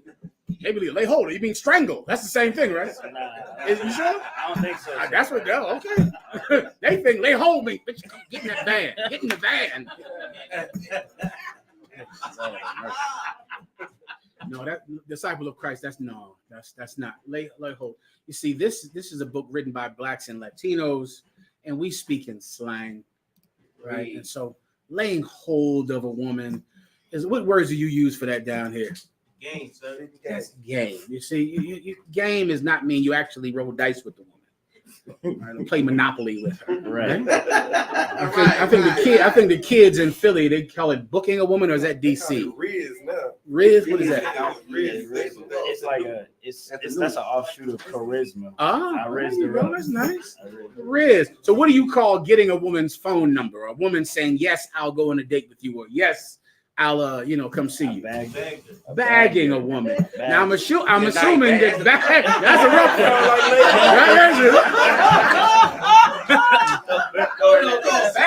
Throw a bag over the bitch head and kill her. Y'all better think of a different one. Sisters, y'all get home safe. Some of these, I don't know what's going on with them. Okay. Disciple of Christ waiting around the corner for y'all. Get home safe. All right, no, okay. They call it bagging, booking. I've heard terms like that throughout my years. Okay, those are not literal terms. All right. It doesn't mean throw a bag over her head or hit her with a book in the face or something like that. It's slang terms that mean seducing her. Right? Laying hold of her. There's an old term. You brothers don't read plays or read old English books the way I do, but a long time ago they call it being captivating. Right? To be captivating, the term captive means slave. Right. But captivating a woman did not mean to chain her up and throw her in a van. It meant to seduce her, because you're captivating. And that's what this term, laying hold in her, is slang for seducing her. Meaning you went up to her, you talked to her, you spoke to her, and now she's yours. Because you spoke to her, because you were kind, because you had game, because you knew how to seduce a woman or talk to a woman. That was lawful. Like it was the proper way was to go to her father. Right? Then you didn't need game. You just needed to give her father a deal that he saw was a good deal. You needed to show her father that you were a good man, that you were the kind of man that could take care of her, that you were the kind of man that could take on the most important possession he has. So it requires a different skill set to go to a woman's father. That's a whole different skill. There's another skill, which is a good skill, where you can go to her and seduce her and convince her. There's a way to get them both done. It's a higher price if you go to her.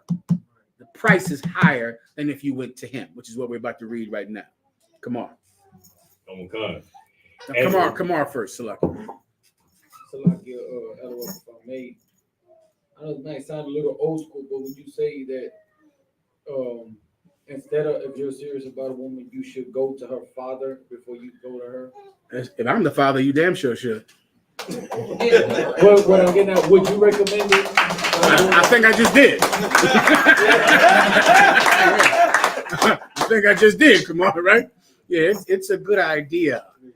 It's a good idea to go to that because, there might be an old man that has put a lot of time and effort into raising a good girl. And he might want to make sure that you're a good man. So it's the right thing to do. Does it mean if you haven't done it, the marriage is terrible? No, because there is a brother who didn't do it. His name is Joseph. And he didn't do it with Mary. And Mary really wanted to have sex with him. The Holy Spirit came upon her. Shalom. All right. And she had a baby. So, and remember, and Joseph said, and the angel said, fear not to take unto Mary thy wife. Joseph was afraid to let everyone know what he did. He was scared. He wanted to hide her away because he didn't go to the father. You understand? They were betrothed. He was supposed to wait. He didn't wait. Okay, so because you don't do it the proper way, it doesn't mean the Most High God doesn't want you to be with her, but you haven't done it the proper way. So now you got to pay. That's all. This provision is here in the law for people that don't do it the proper way. There's another provision for it, and it's right here. Okay, read it again. Verse 20, book Deuteronomy chapter 22, verse 28. If a man find a damsel that is a virgin, which is not betrothed, and lay hold on her and lie with her, and they be found. What does virgin mean? Do I need to go into that? I better. Okay, for disciple of Christ. Virgin does not mean she had her first period. That is not. Virgin means the completely opposite thing that you think it means. You brothers don't know this, right? People in the world think when it says virgin in the Bible, it means she's just old enough to have sex. Meaning like she had her first period. So she's good to go. So she's 13, 14. The Arabs would touch you, at 9 years old. Am I making this up? I am not. I am not. People in the world think when the Bible says you can have sex with a virgin, it's trying to note her youth when it is the opposite of that. It's trying to say she is marriageable age. It's really saying she's old. It is not saying she's young. It's saying she's old. Why? This is in the Zondervan Bible Dictionary. A young woman of marriageable age, meaning she's not a kid. That's what virgin means. A little girl is not a virgin. A 9-year-old girl is not a virgin. She's a child. She's not a virgin, right? A 13-year-old girl is not a virgin. A 15-year-old girl is not a virgin. In the Bible, you get around that age where she's so old, it's time for her to leave home. You understand? It's like a season in life. If we were dogs, and this would be simple to understand, or kittens. You got a cat that has kittens. There comes a time when the kittens are playing around the mama cat and playing, and they're kittens. Then there's a time where the mother cat wants them the hell away from her. You understand? And she can't stand them. She starts to growl at them and hate them. That's because those cats now are grown. And now it's time to get those cats out the house. The same thing happens with dogs. The mother dog will play with the puppies and play with the puppies. The puppies were getting big. They'll be eating food now, but they're still playful. Then all of a sudden, the mama dog does not want these puppies around anymore. She's sick of the puppies. They're just competitive over food now. They're just more competitors for food. And she wants them gone. She doesn't feel that feeling. That maternal instinct is gone from the dog. Now it's time to give the puppies to someone else. The same thing happens with women. Where this is a little girl, she's 15, she's still a baby. She's 16, she's still a baby, she's still in there with her mom. Then you're going to get to be around them early 20s, 18, around, which is where the law comes from, about 18. Because it's in that season where you're 18, 20, 21. That's where you can drink. You'll start about 17 to 21.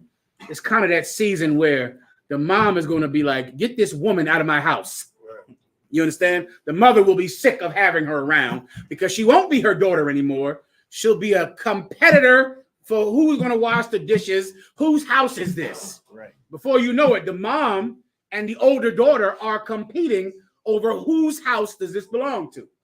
That's because your daughter is now a woman. Now she's not a kid anymore. Now it's time to see if there's a good brother that will now continue her education. It's time to start looking. Now you might find them, then you might have to wait a few years. Okay, but a virgin means she's of marriageable age, which means she's not too young. That's what that term means. Come on.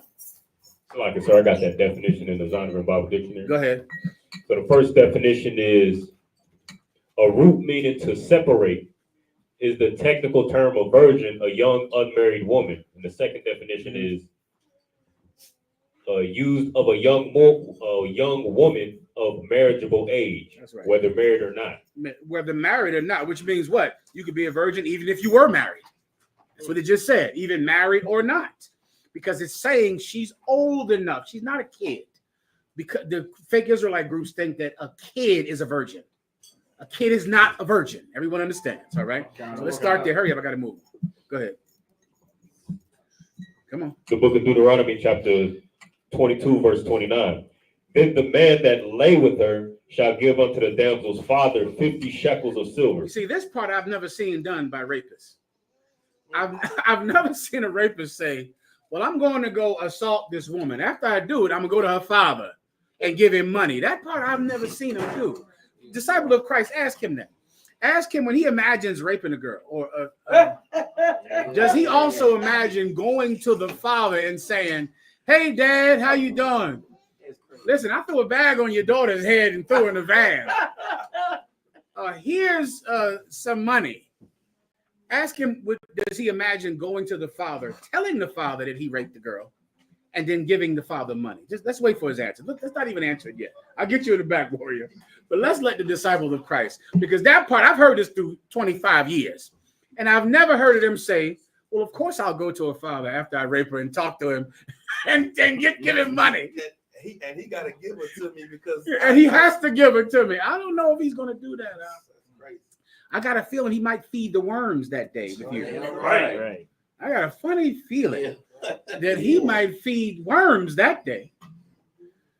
All right, let's just see what disciple of Christ says. All right, everybody gets it. Any questions in the room? Any questions online besides that? Let me get you, the brother behind you, then you. All right. The what? So I want to get a breakdown on 1 Samuel chapter 15, verse 11, starting verse 10. Then came the word of the Lord unto Samuel, saying, it repenteth me that I have set up Saul to be king, for he has turned back from following me, and hath not performed my commandments, and it grieved Saul, and he cried. What's your question in specific, warrior? I wanted to know, was the Lord repenting or was Samuel repenting? It's the Lord that was repenting. And that's why Samuel was repenting, because the Most High God told Samuel to raise up Saul to be king. But then, of course, Saul just let the Most High down. How was the Most High let down by King Saul? Do you know the whole story? Go ahead. Because he failed to carry out his orders. That's correct. He failed to do it. And so that just, broke the heart of the Most High. And because of that, Samuel's heart was broken. Because a prophet of God speaks for the Most High. You understand? Who did the Lord repent to? That repent doesn't mean that. Repent doesn't mean repent to a person. Repent means regret. You understand? So just think, if I repent of my sins and I regret sinning, you get my point? The Most High regretted making this man king because he couldn't follow an order that he was told to do. You get the point. So just think regret, not repent like in a church. All right. All right. Next, I have disciple of Christ. Go ahead. He replied back, sir. He said, I don't believe in rape. I asked because other translations literally say rape or force. Yeah, that's the rapist translation in the Bible, Lock. And you got to be careful for that other translation. You getting the Jeffrey Dahmer translation of the Bible. You getting the Donald Trump grab your vagina. That's Trump Bible. The new Trump translation. I know in the Trump Bible it says raper. You're right. Disciple of Christ got that new Trump Bible. Lock. Right. I leave that thing alone, young warrior. Okay, it shouldn't say that. They're putting their belief system in this scripture. Now, I just want to ask you, disciple of Christ, for the translation that says rape, do you believe that you will go to a woman's father, to this young girl's father, and say, I raped your daughter? The law says you got to give her to me. Here's some money. He's still not, I need him to answer my question. Does he think that's what it means? After you rape a woman, go to the father and give him money. Is that something that he would do? I gotta go. All right, where are we at here? Was that it? Right up front, please. I just want to break down on 1 Corinthians chapter 7, verse 2, because that's what Christians use for, monogamy. Please. 1 Corinthians chapter 7, verse 2. Nevertheless, to avoid fornication, let every man have his own wife, and let every woman have her own husband. I got you. What is fornication? Unlawful sex. Unlawful sex. So now let's just break the whole thing down. To avoid fornication, read. Let every man have his own wife. Let every man have his own wife. What forms of fornication will be stopped if a man has his own wife? Step one would be you having sex with someone else's wife, right? If you have your own wife, then you don't have his wife or his wife because you have your own wife. Give me another form of fornication that would be stopped by a man having his own wife. No. You never heard about the Judites in prison? What do they say? You never heard this. The other tribes are this is not as prevalent with other tribes in prison. But in prison, the reasoning for punks in prison. What's the reasoning? Judah, you know what I'm talking about. When a Judite gives you the reasoning for why he's dealing with a punk in prison, what will his logic say? Come on. That's not what they say. But there's going to be reasoning behind it because they're not gay. Don't never. No. Don't call him that. You call a Judite in prison who's dealing with the punks. You say, are you gay? He'll say what? No, I ain't gay. Right. What are you talking about? No. What's the reasoning? Same young brother. Because there's no women. Because there's no women. It's like logic. It's like, well, see, if I was out, then I could be with a woman. Right. But in here, there's no women. So 2 + 2, I have to be with a man. That ain't adding up. No, it's not. That is the reasoning by prison gayness. Because there's no women around. Am I telling you something you've never heard? Raise your hand if you don't know what in the hell I'm talking about. Of course you know what I'm talking about. You always hear this. Right. Well, there's no women in here. So, of course, we have to be with this punk because there's no women in here. Listen, get a woman up. Only have sex with a woman. That's it. The brothers in Baltimore and around these prisons, they have sex with women. The guards. Right. Do it. Do that. Yeah. You in prison, have sex with that guard, that Miss Felicia and Miss Keisha in there. Have sex with her. Why not? Lay hold on her. Baby, why are you looking nice today, Miss Keisha? Damn. You losing weight? Let's see you. Yeah, I think she'll be fine. I think you'll do all right in there. All right. So it'll stop homosexuality. It'll stop having sex with another man's woman, another form of adultery. Anything else?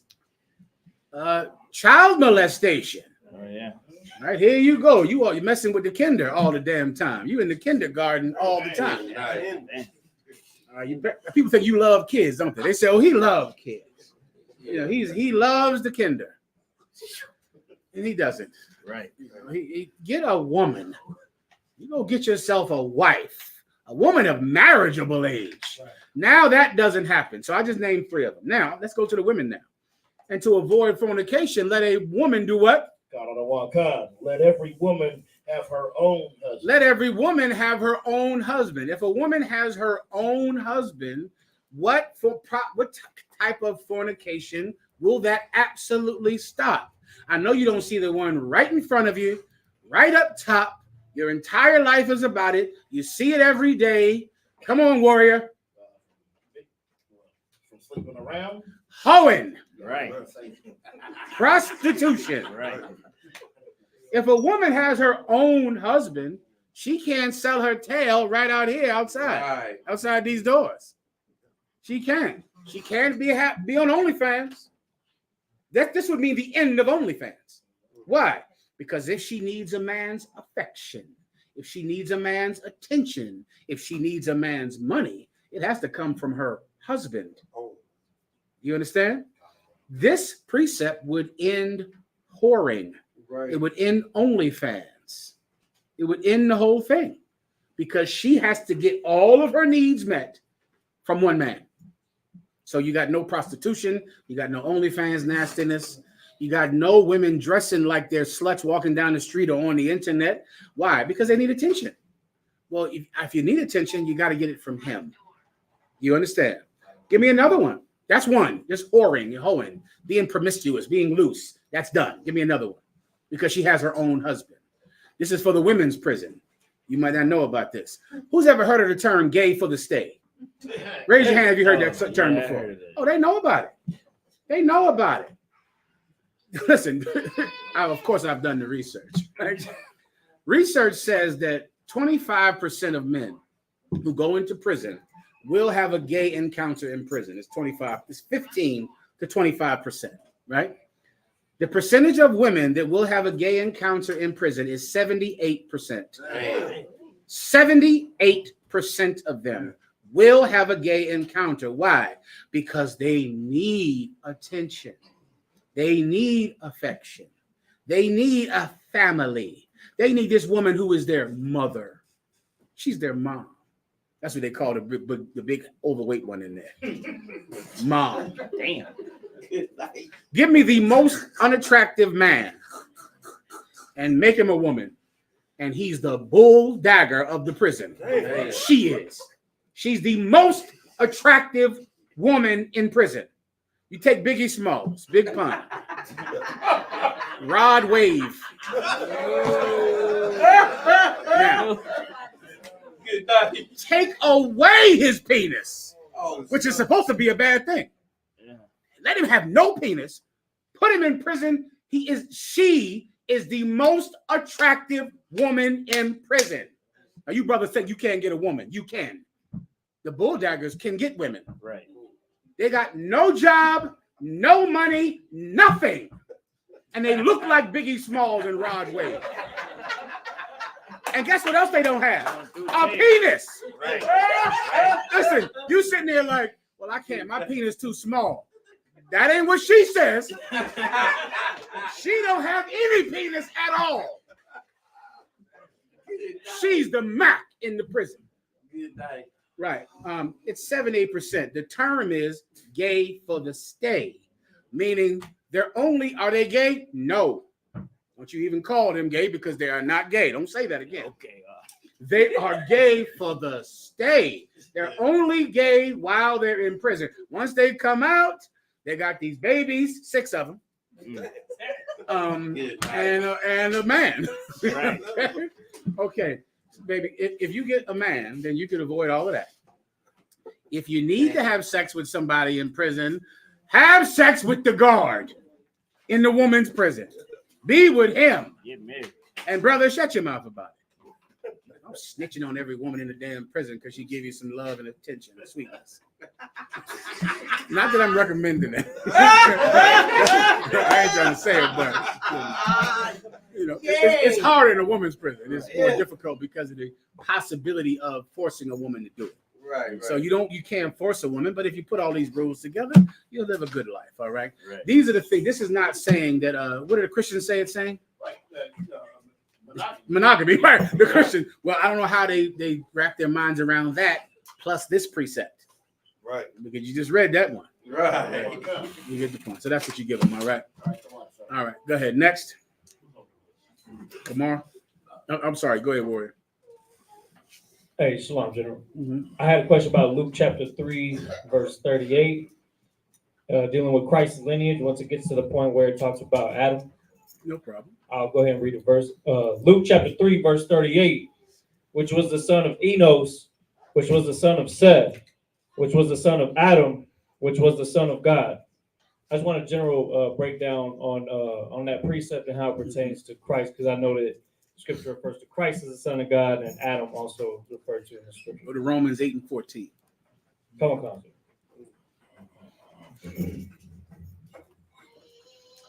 If that's the one. Might not be. Could be. Romans chapter 8, verse 14. For as many as are led by the... Taste every word up. Taste it. It tastes good. For as what? For as many. For as what? For as many. For as what? Many. So we talked about Adam, then we talked about Christ. And this scripture is saying for as many. Many is a lot. More than 2, right? For as many, go ahead. As are led by the Spirit of Yahweh. For as many as are led by the Spirit of God. Keep going. They are the sons of Yahweh. They are the sons of God. So why was Jesus Christ called the Son of God? Because he was led by the Spirit of the Most High. Why was Adam called the Son of God? Same thing. He was led by the Spirit of the Most High. Why are you called Yashar Allah, which means Prince of the power. Prince is a son, right, of God, right? Prince of the power. The power means God. Prince of God. A prince is the son of a king, right? Yashar Allah literally means Prince of God, son of God. That's what Yashar Allah means. Why are you a son of God? So we're led by the Spirit of the Most High. That's your breakdown, warrior. Right? Right. Go ahead. What's your name up? Call Kazah, sir. Say again? Call Kazah. Call Kazah. What does that mean? All seed. Most High in Christ. Call Kazah. What's your question on? It's like it, sir, just on the topic that you just broke down. Is that the difference between what Adam did in Genesis when he used the constellation to get wisdom on how to put the garden together versus like nowadays where you got sisters and some effeminate brothers who look up to the horoscopes and try to use that as who to deal with when is that the difference? Yeah, that is the difference. I don't know if you were here earlier, but the IUIC, they put their Passover on the day of the solar eclipse. Did you know about that? Yeah, that's their Passover. This Monday, they're gonna be out there, brother, up there looking at that.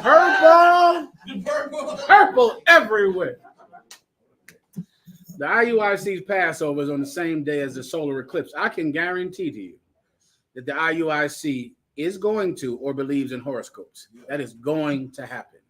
It's really unavoidable once you start worshiping the moon. It's like you can't stop it. Why? Because everyone else is doing it. Right. It's peer pressure that will make you believe in horoscopes. Adam did not believe in horoscopes. Adam didn't believe in horoscopes. It's so dumb. It's so dumb, and it's such an American concept to think that the day you were born, the stars and moon recognized it. But who the F do you think you are? I was born on this day. The moon was in retrograde with Venus. And it shined down on me, and the stars, constellations, came together. I'm a Pisces. Nigga, who are you? What are you, Aquaman? So all the moon and stars came together to relax. You might not be as important as you think you are to the moon and to the stars and the constellations. It means nothing. It's ridiculous and stupid. And it's religion for people that found a way not to give their money to Creflo Dollar. Now they find some other way for you to take your money from you.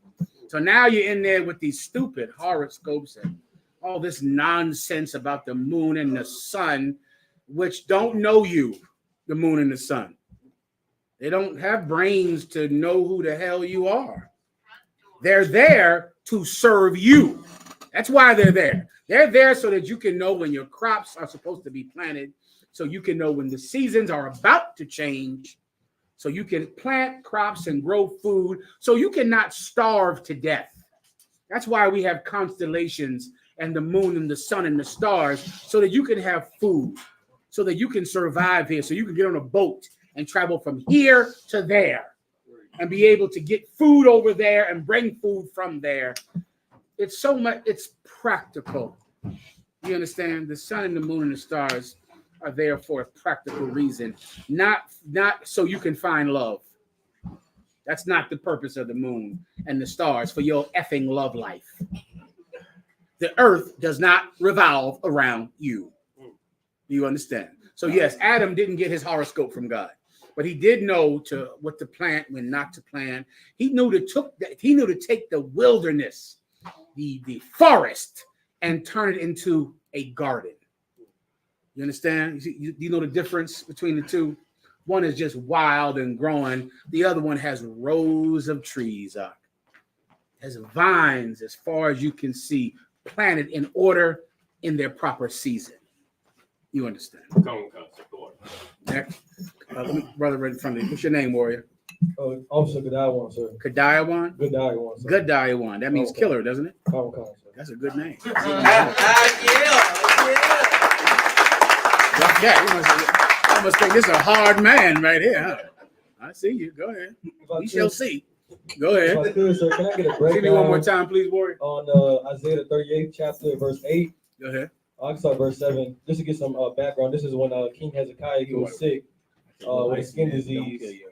And he asked Isaiah what to do. And Isaiah told him, I guess, to put some ointment on this skin disease, right? Mm-hmm. And he was asking Isaiah, how would I know this is going to work? What's the sign for Before I move on, did this I better call him a son of God. Did the disciple of Christ, did he answer the question about going to the Father? Yes, sir, but it was kind of weak. He said I would never rape her in the first place. All right, give him a hand. We gotta celebrate that. Hey, listen, this day and age, you better celebrate that. Good job, Warren. Good job. That's all I'm trying to say. Right? I think he got the breakdown. Don't do it. Okay, right. Good enough. I'll take it. Go ahead, Argo. Who had something? Go ahead. And what was your question in particular? If I could read verse 8. I started verse 7 if I could, sir. It says, and this shall be a sign unto thee from the Lord, that the Lord will do this thing that he has spoken. Behold, I will bring again the shadow of the degrees, which is gone down in the sundial of Ahaz, 10 degrees backwards. So the sun returned 10 degrees, by which degrees it was gone down. So my question was on that. What's the practicality of that? It's a miracle to prove that this prophet of God absolutely was a prophet of God. It's like splitting the Red Sea or making water come from a rock or raising the dead. Meaning they had a sundial, right? So imagine a sundial being like a clock. So you got imagine you got a clock, right? Now this is a modern thing, but before clocks there were sundials. They would be sitting in every city. It was sitting in every city, and there was like a little thing in the middle, and people would just it was put in a place where the shadow would cast on this big circle with a stick in the middle of the circle. And then throughout the day, when it came to noon, it would move. It would begin to move. It's a sundial. You can show them up on the screen, a damn sundial. Right? So now it would move. So now he's trying to prove that what he's saying is true, and that he comes from the Most High. What prophet is this we're reading about? This is King Hezekiah, but the prophet was Isaiah. Exactly. Isaiah did this. The prophet Elijah told the priest of Baal that he would make fire come down from heaven and devour his sacrifice, and that the priest of Baal could not do the same thing. And it happened. So this is a miracle. Sometimes you need miracles for hard-headed people to know you represent God. And a prophet of God will absolutely be called upon to perform those miracles. It happens. That's one of these days. So imagine The sundial up, sir. the water. So imagine it's a sundial. So now the shadow is over here. What do you say, 15 degrees? 10 degrees, I believe there. 10 degrees is like it's moving like this. That's a degree, right? All of a sudden, the damn thing goes back as if the sun went backwards. The shadow on the thing went backwards. People saw that. They knew that this was not a man who represented himself. It was a miracle. That's the point. All right. Good to go. Next. You good to go? Anything online? We have. Let me get one online, Kamar. 1 second. We have a few questions and one heckler. I don't know if you want to. Let's do the heckler first. We got where's he at? Iron Lion Zion. Oh, get the big. Roll that back. You read that big Bible. The big. Matter of fact, let me just see first. Hold on 1 second. Give me 1 minute. Go ahead. Iron Lion Zion. Iron Lion. Go ahead. Where the priest garments at? Where is do-rags acceptable to preach and teach in? I can dig it. He don't know. He's an Iron Lion. It's a little more, sir. Huh? It's a little more. It's a little more. Go ahead. Yeah. Where does it say to cut holes in the top of your scarves? Of course. Then you can wear it while you teach. We need all these scriptures. I know we do. We always have. All right. Where would you go, officers? You're at camp and someone says, you're not supposed to have a hole at the top of your headpiece. Let me give you a simple one. Buying the tire on the That's a good one. Where would you go fast? Faster than that. Listen to what he just said. He said, where does it say that you can make a hole at the top of your headpiece? Where is that? Now, there's another name for a headpiece that has a hole at the top. There's a okay, be him. Be him. Don't be you, you know. Be him. What will he say? Let me before you move on. Here's really winning in a battle. When you're in a battle, right? The best thing to say is, first of all, the thing that is the quickest to say is you use the fewest amount of words, right? The second thing is say something that your enemy agrees with. He agrees. That's how you know you won. You don't really win if he disagrees. Then it's like, I say this, he says that. Winning is when your enemy says, that's true. So now I just need from you, what's his name again? Iron Lion. What will Iron Lion say is a headpiece that has a hole in the top that he absolutely wants to wear and believes in wearing? Captain? A crown. A crown. That's right. Iron Lion will not disagree. Give me any crown precept now. Just pick one. All right. Iron Lion believes that he's going to get a crown one day, that he's a king. If he's an Iron Lion, he's damn sure going to be a king one day.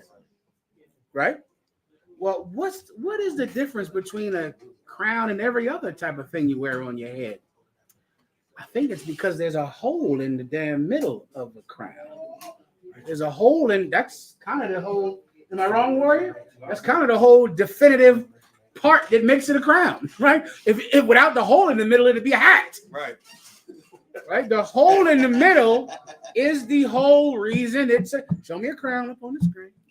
Maybe you don't know. I don't know if people know. Now you give me upon the head of Christ. Is that what you got? I should have known. Go ahead. The book of Revelation, chapter 19 and verse 20 and 12, Slakia. His eyes were as a flame of fire, and on his head were many crowns. Many what? Crowns. Many what? Crowns. Now, the Iron Lion, if I ask him what a crown looks like, you know what he's going to say. He's going to say it's a headband that's open in the middle. Now give me Ezra's. But give me anything that says crown. The one where he shall put crowns upon thy heads. Go ahead. Second Ezra chapter 2 verse 43. This is second Ezra's what? Chapter 2 verse 43. 2 and 43. Go ahead. And in the midst of them, there were a young man of You know what? Hold that, because that's in the Apocrypha. You need this for camp. Sometimes you're at camp, you got to first get him real tender before you go into the Apocrypha. You tenderize him, because in the beginning, the Iron Lion will say he doesn't believe in the Apocrypha. Maybe.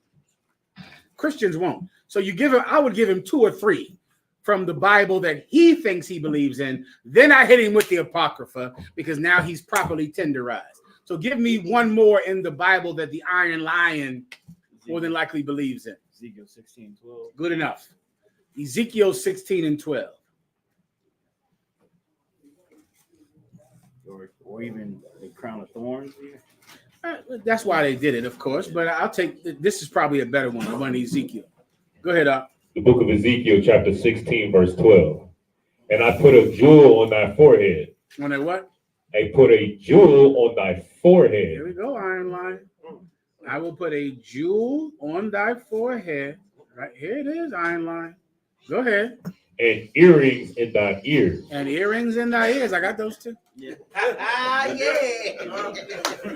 ain't that old. Y'all think I'm old. All right. Go ahead.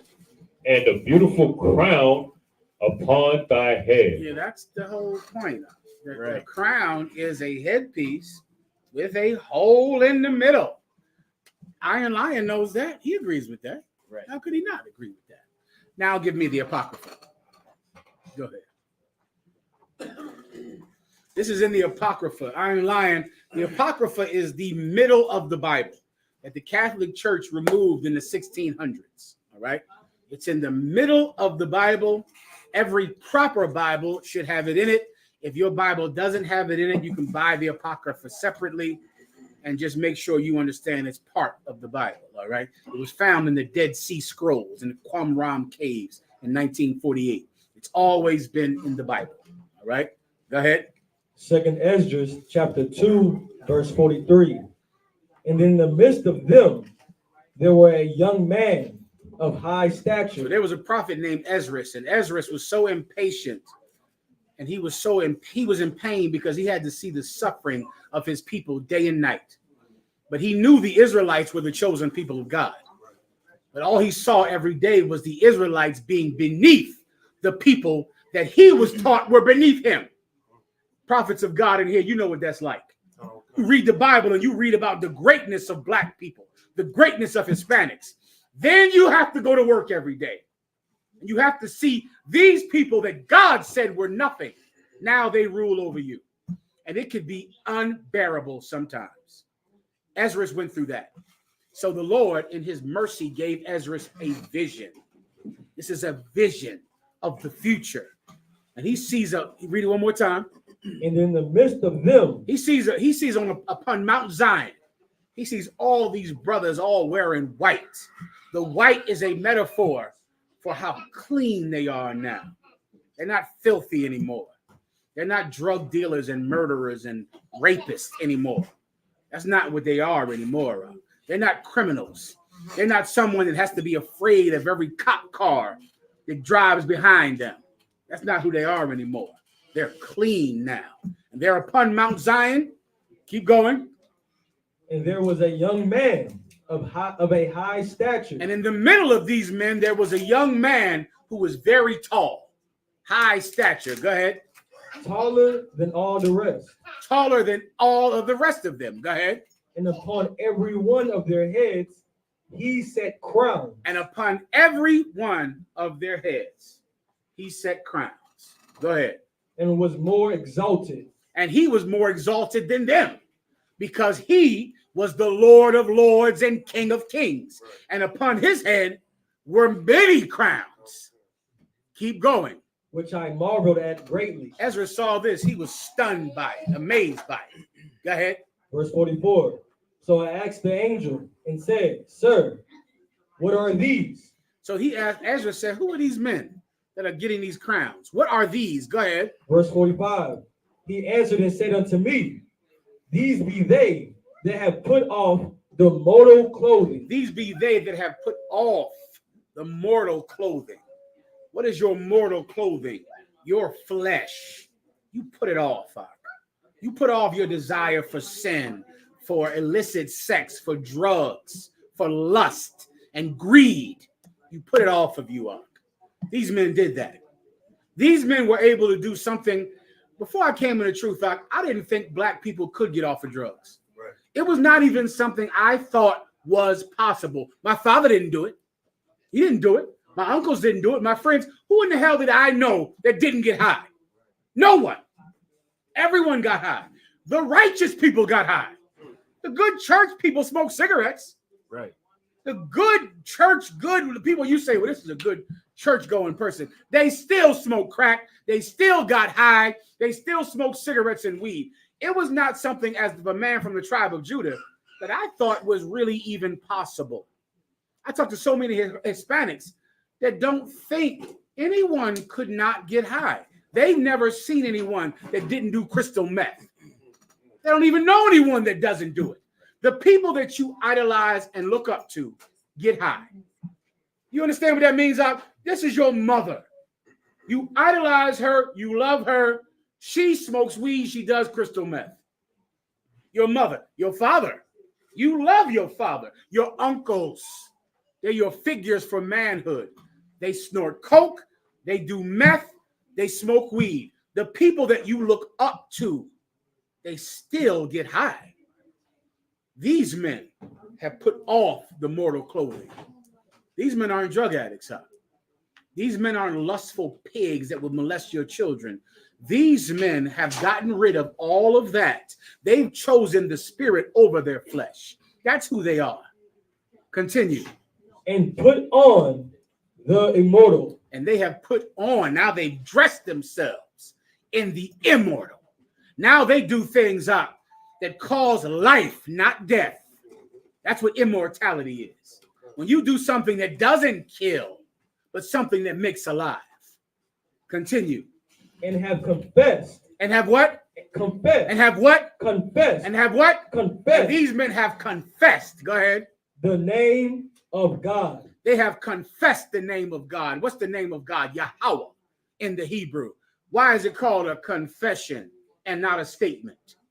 Why is it called a confession and not a declaration? Who would like to give it a shot? Ask the Iron Lion.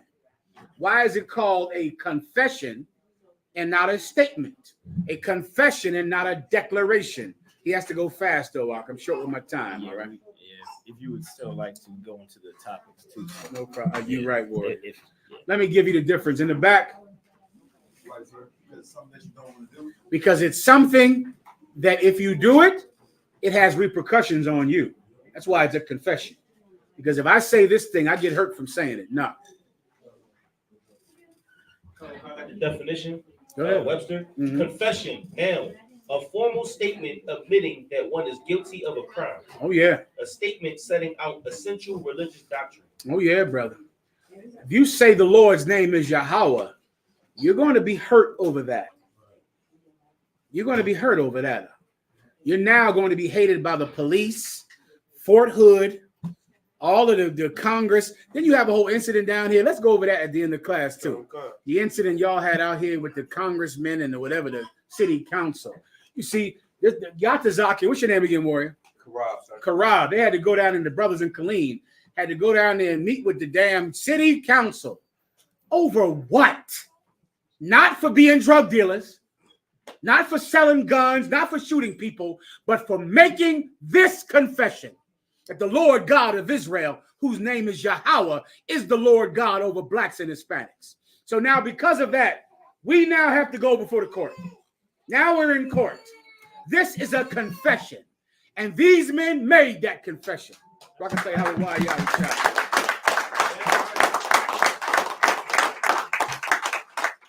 And because of that, now, say what? Now. And because of that, say it again. Now. And because of that, I ain't lying. Listen carefully. Now. And what? Now. And now are they crowned. That's what happens, young man. That's how you get to wear a headpiece with a hole in the top. You understand? That's how you get to wear a headpiece with a hole in the top. Right. Iron line. I know you don't wear one. And you probably never will. You probably never will, young man. I don't know what city you in, but contact the camp leader in your area, Warrior. All right, they'll help you out. Next. Let me get this brother right here. Fast. I gotta get to the topic. This brother's keep me on time. What's your name? Officer Barack, yeah. Barack, yeah, you keep me on time. Give him a hand. That's right. You know what he's doing. It's an orderly man here. He's full of order and structure. And I got none of that. Come on. Go ahead. Dr. General, if I may, can I get a general breakdown of Revelations 10 and 7? Please, go ahead. Is there anything in particular or just the general breakdown, like you said? Particularly, like what would be the mystery of God? Go ahead and read it. Come on, with concert. This is Revelations 10 and 7. Mm-hmm.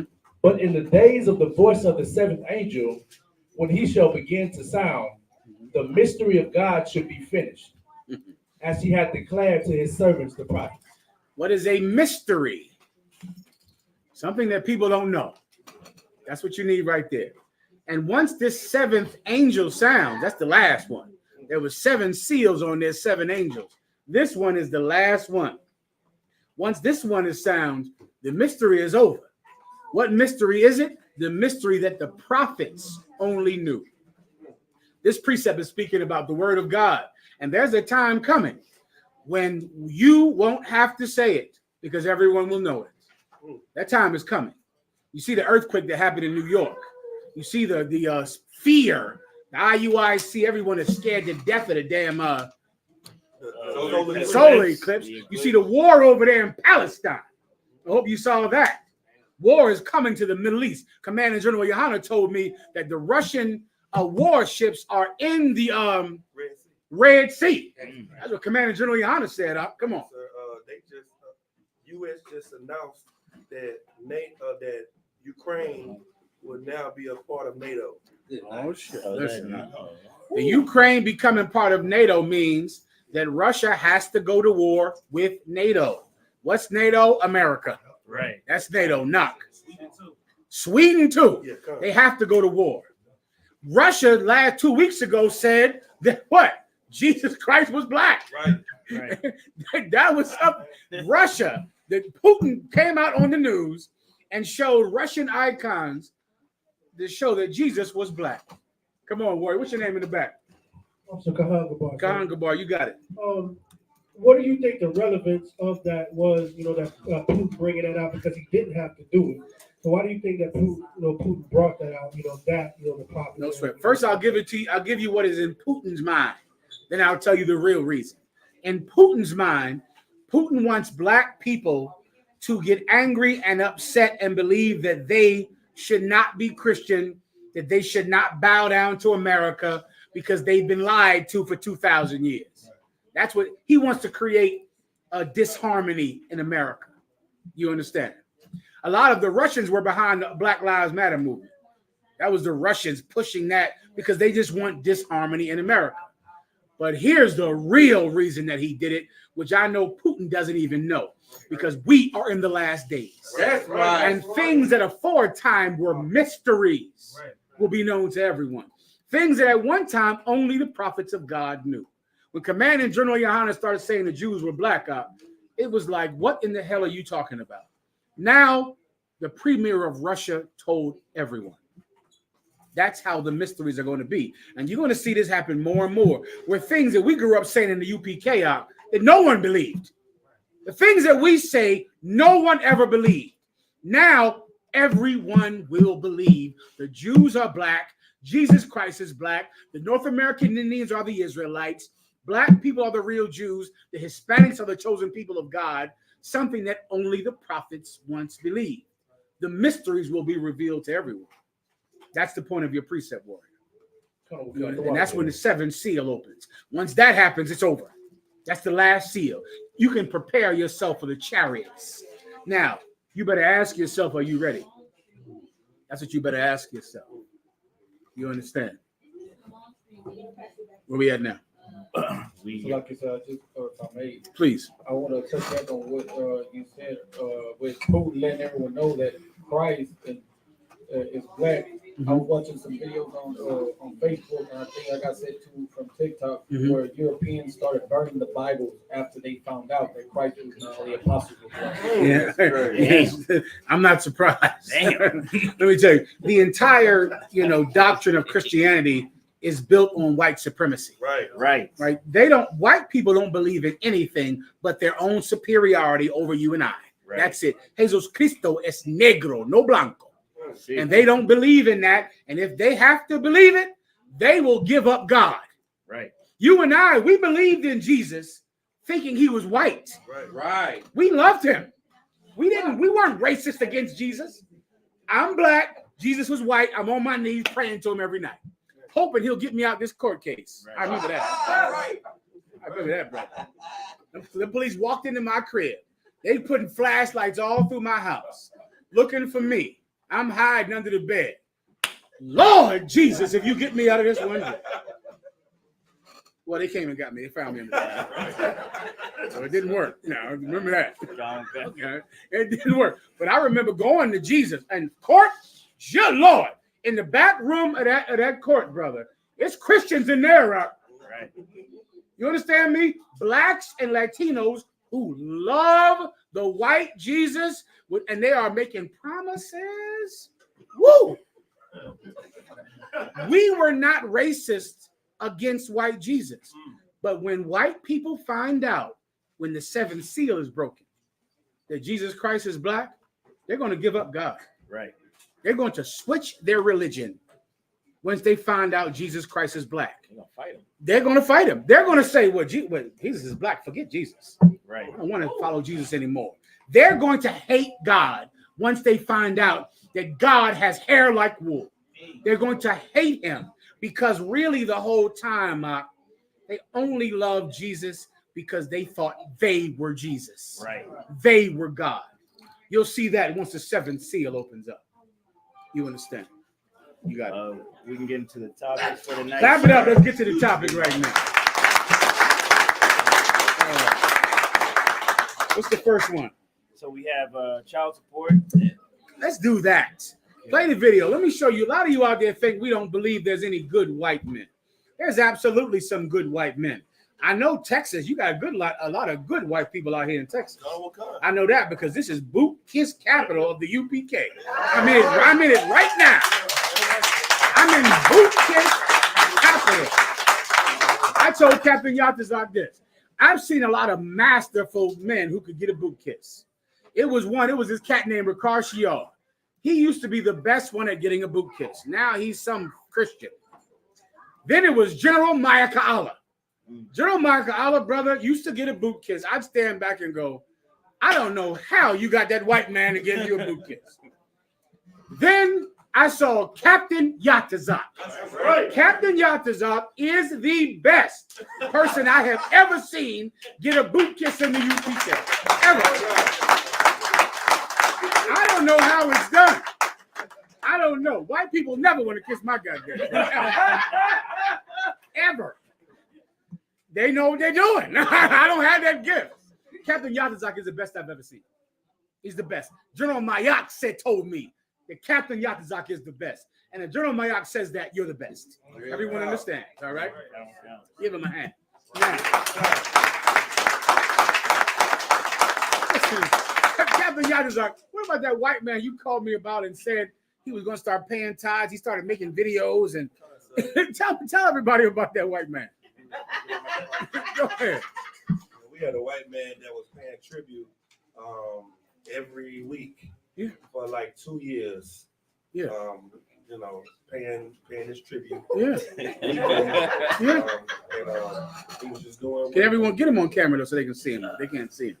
Say it again and say it a little louder, please. Yeah, so we had a white man that came out to the camp and he said he wanted to do his part. And he kissed boots first. And he said, I said, there's more you can do. What must I do? Right. To make sure that you pay the Commander General Hunter every time you get a paycheck.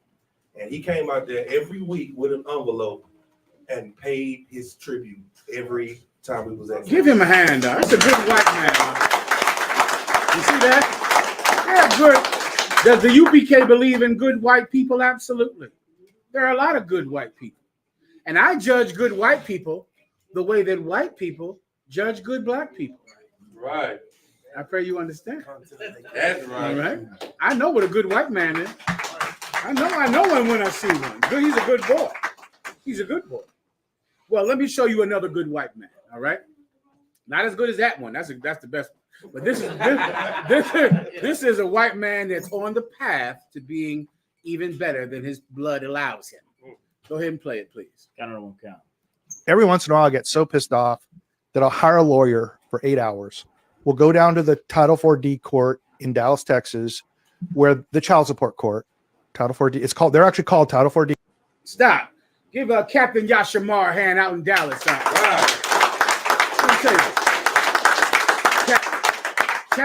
Captain Yashamar is who Commander General Yohana has in charge in Dallas, Texas. This law we're about to describe is prevalent all throughout Texas. This is the law in Texas. This particular white man lives in Dallas, Texas. And he's going to inform you about something that you don't know about, but it has ruled most of your lives since the 1970s. It's called Title 4D. Title 4D. So he goes down to the court in Dallas, Texas, to the Title 4D court. That's child support court. Title 4D court. Go ahead and read. Go ahead and play. 4D courts. We have a statute in Texas. I printed it out somewhere, which basically says the courts are always to rule so as to maximize Title 4D reimbursements. Yeah. It doesn't say in the child's best interest. There is a statute in the state of Texas that said that the court must rule always to enforce Title 4D reimbursement. You have to do it, meaning the judge doesn't have a choice. So many of you go to court and you're thinking, man, this judge is, against me. This judge is against black men. This judge is always on the side of women. That is not the case, Doc. That judge does not have a choice. There are laws put in place that says that the judge must rule in a way that makes sure that the state gets money from this case. So you know what that means? Let me first explain Title 4D. Then we'll go back to that, all right? Give me Title 4D to explain what it means.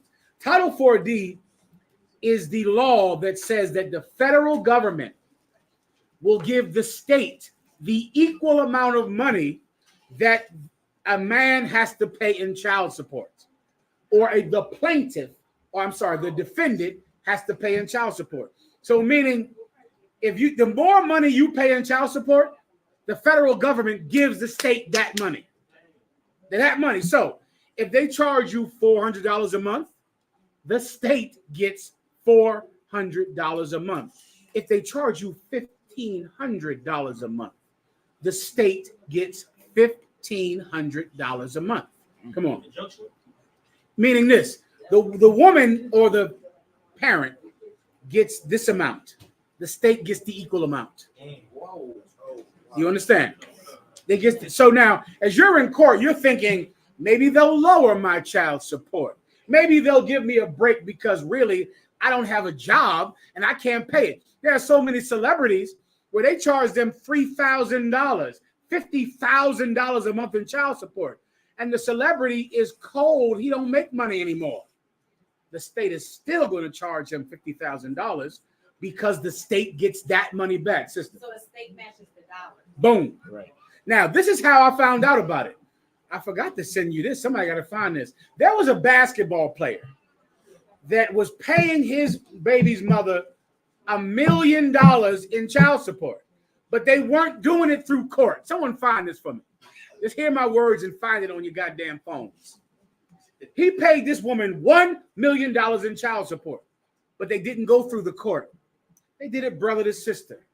They were co-parenting. They worked out among themselves.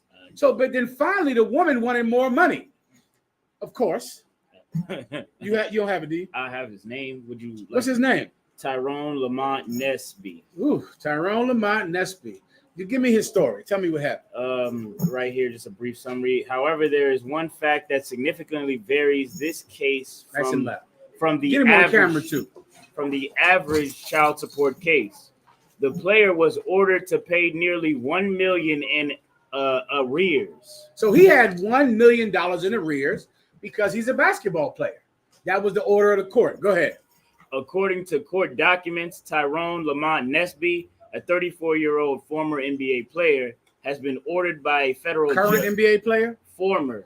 Yes, you be in court wondering, well, damn, I don't have that job anymore. It's another. Please, camera on it. Go ahead, whatever you got. Salaki, sir. Former NBA player Eddie Curry paid $1 million in child support. When the child turned 18, the mother took him to court claiming she never received any money. Now, this cat paid $1 million in child support. The child turned 18. The mother said, I never got anything from it. Go ahead. Curry sent money directly to the mom and not to the state. What did he do? Send money directly to the mom and not to the state. Brothers, let me tell you, so many of us, we're at a loss because we don't understand the laws of America, because the laws of America are designed to oppress blacks and Hispanics. And you walk into court with simply common sense. That doesn't work there, warrior. That's not what that place is based on. He gave the mother $1 million, paid it to her. Here's a check, cat. Here's a check for $200,000, $200,000, $200,000. She had it. She got to court and she said, I'm sure she went and bought a lawyer. Some lawyer told her about Title IV. She went to court and said, he never gave me anything. She was right. He never gave her anything. Listen carefully. Go ahead. And not to the state. Because he gave it to her. Because he gave it to her, he never gave her anything legally. Keep going. So it was considered a gift. A what? A gift. A what? A gift. If you hand your baby's mother money, you give her this for the Pampers, this for the school, this for whatever you need for the kid. You have given her nothing legally, nothing, because the court must be involved, because the judge must rule in favor of Title 4D reimbursement. So if you hand her $1 million, the judge says you gave her nothing, and he doesn't have a choice. He can't say, well, this is wrong. I can't do this. Then he's not a judge anymore, because the state needs your child support money to fix potholes and to clean up the streets and to get rid of the trash. They need it. And it's a rule. And there's no way around it. A good judge can't do anything about it. Come on. So like so when, well, not theoretically speaking, literally speaking, when a man is in prison for not paying child support, it is for not paying the state, not the woman. Yes. Let me give you another thing that'll blow your damn mind head off. There's a law, I know it's in Florida, and I can all but guarantee it's in Texas. If you go to jail and you go to prison in Texas, someone look this up, please. Let's say they give you 7 years in jail, and you get out in 3 years. You owe the state $50 for every day of your 7-year sentence. That's the law. So even though you got 7 years done, all of a sudden, good behavior, you change your life, you're out in a year and a half. The state is charging you $50 a day. There's a sister, a Hispanic sister, that went to prison out. She got 7 years for drugs. She turned her life around in a year and a half. She became a nurse. She got married. She had children. She opens the mail one day. She owes the state $127,000. That's a life sentence. She'll never make that in her life. Why? Because she gets charged for the amount of days of the 7 years. She wasn't even in that cell. Someone else was in that cell. She still has to pay, because these streets won't get clean. The potholes won't get filled without oppressing you, sister. Give her a microphone, please.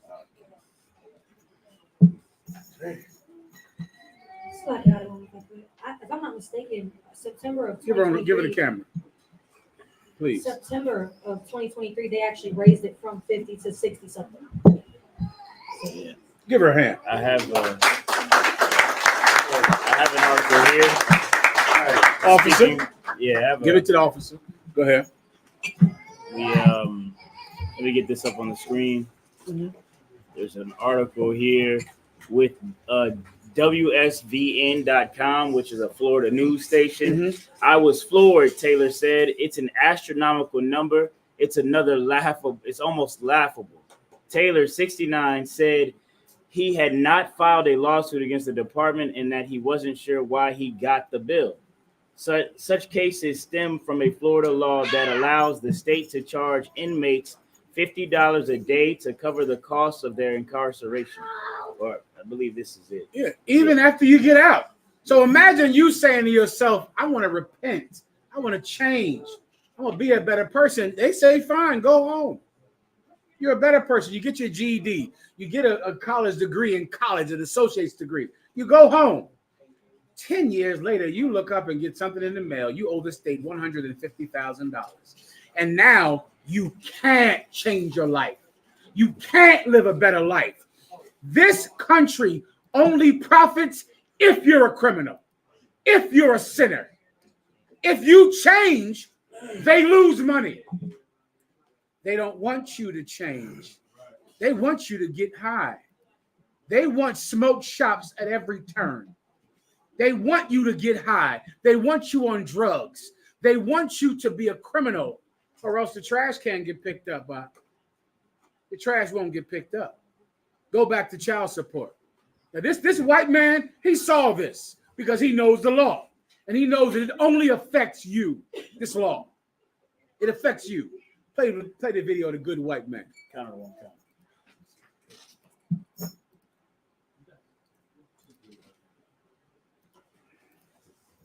Centrist.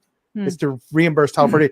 So they'll have black men lined up in the hallway going out to the street, and they're just putting them in jail. All of them are just going to jail. So I'll just sometimes I just get so pissed off about this that, I just hire a lawyer, and he signs a contract for $1 with these guys, and he just stands there all day and just represents these people and keeps them out of jail. It just pisses me off. For you. This is the white man trying. We'll go down to the Title 4D court in Dallas, Texas, where the child support court, Title 4D, they're actually called Title 4D courts. We have a statute in Texas. I printed it out somewhere, which basically says the courts are always to rule so as to maximize Title 4D reimbursements. Yeah. It doesn't say in the child's best interest. It's to reimburse Title 4D. So they'll have black men lined up in the hallway going out to the street, and they're just putting them in jail. All of them are just going to jail. So I'll just sometimes I just get so pissed off about this that, I just hire a lawyer, and he signs a contract for $1 with these guys, and he just stands there all day and just represents these people and keeps them out of jail. It just pisses me off. For you. But here's the deal. They go. That's a good white man. That's a good white man. Give him a hand. Now, you remember that when you go take your ex to child support court. Do you understand what that means? I don't think you do. I'm going to try to make you understand it, all right? Why are you putting a man on child support, period, in so many cases? Who wants to give me, sisters, you know women out there in the world. You've met them before, right? Why are they even putting him on child support? She wants to tell the truth. Give her the microphone. Just let her tell the truth. Go ahead. They bitter. Give her a hand. Yeah. The entire reason they're even doing it is to use the court system as a weapon to get back at him because he's not monogamous. Yeah. Because he's not monogamous. Why? Because he has no money. He doesn't have a job. He's a gang member and he gets high all day. So this court case will not actually get you money. That. Right. It didn't matter when it was time to have sex with him. Right. You were fine with that gang shit back then.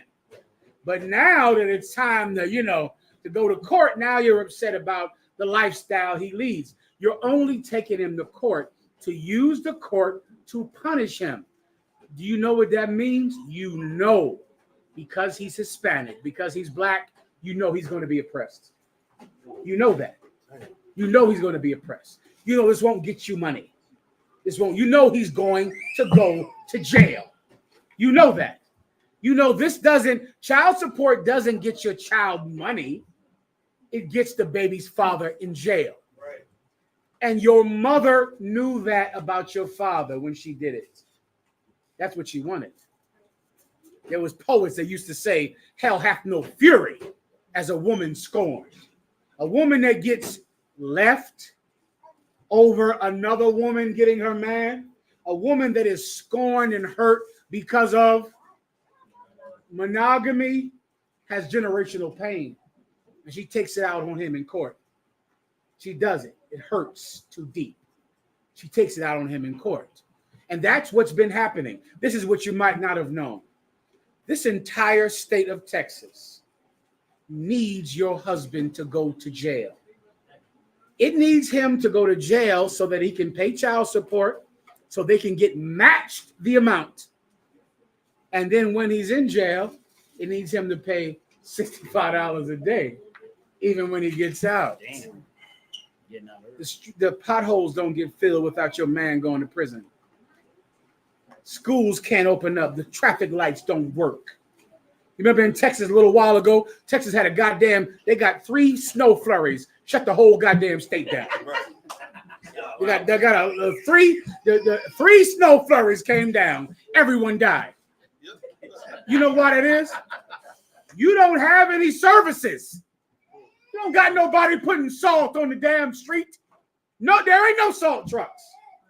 Texas got how much snow? An inch? An inch of snow. It shut this. Check this out. Put your camera on. Let him tell you.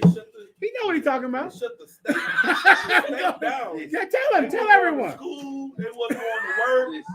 Everything was shut down for weeks because of an inch and a half of snow. Inch and a half of snow. You couldn't even make a snow.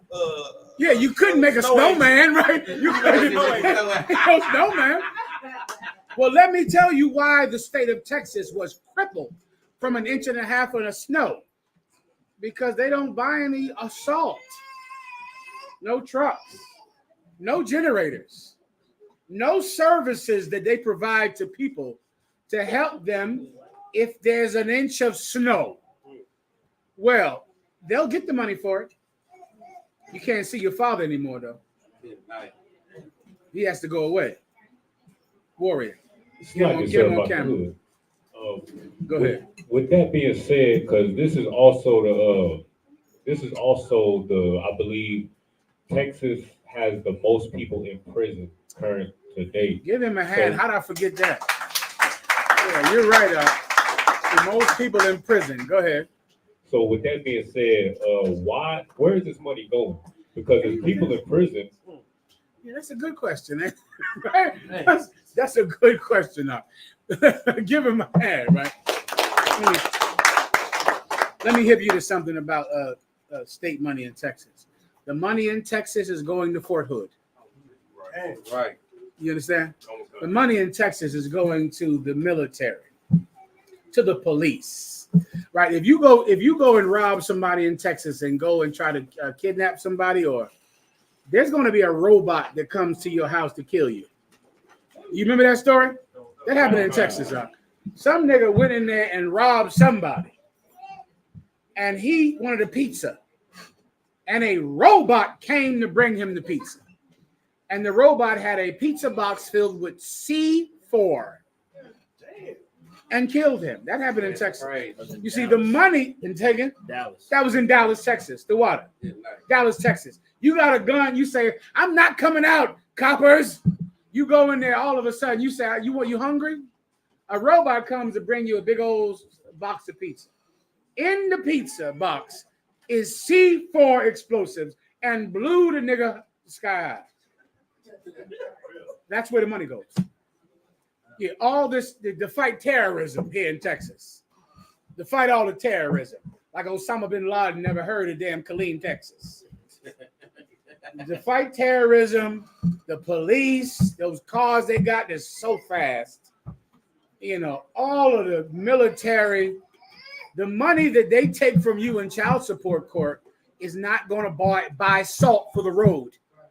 It's going to the military. And there is no politician that would dare come against the military in Texas. Never, because he won't win the next election. Right. I'm just telling you straight as I can for you young brothers, all right? Get the warrior right here. Hey, the water, sir. Go ahead. Shalom. Get him on camera. So I was watching the debate with Captain Zarek and Tommy Sotomayor, and a brother had called in, and Captain Zarek asked him about his situation. He said, "Well, I'm paying child support, and I'm still going to see my kids for visitation." And then Captain Zarek made a statement. He said, "You pay child support, and you still have them staying with you, and you go get them." And he was like, "Yes." He said, "If it was me, I wouldn't be dealing with the children at all if I had to pay child support."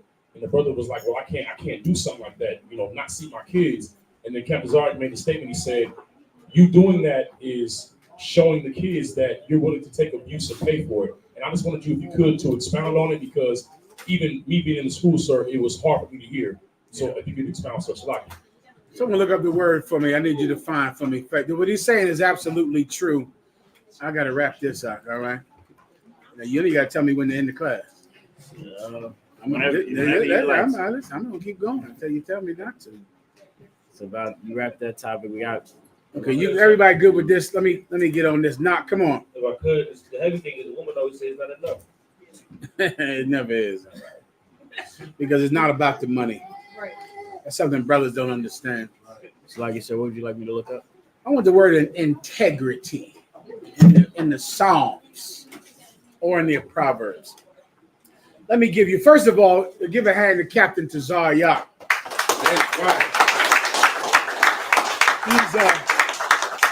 He's the captain in charge of New York headquarters, Jerusalem, under Commandant General Yohana. And what Captain Tazaryak said is that if a woman had him on child support, and if he was court ordered to give her money, he would not go see the child. He would pay the money. Now, Captain Tazaryak is One West.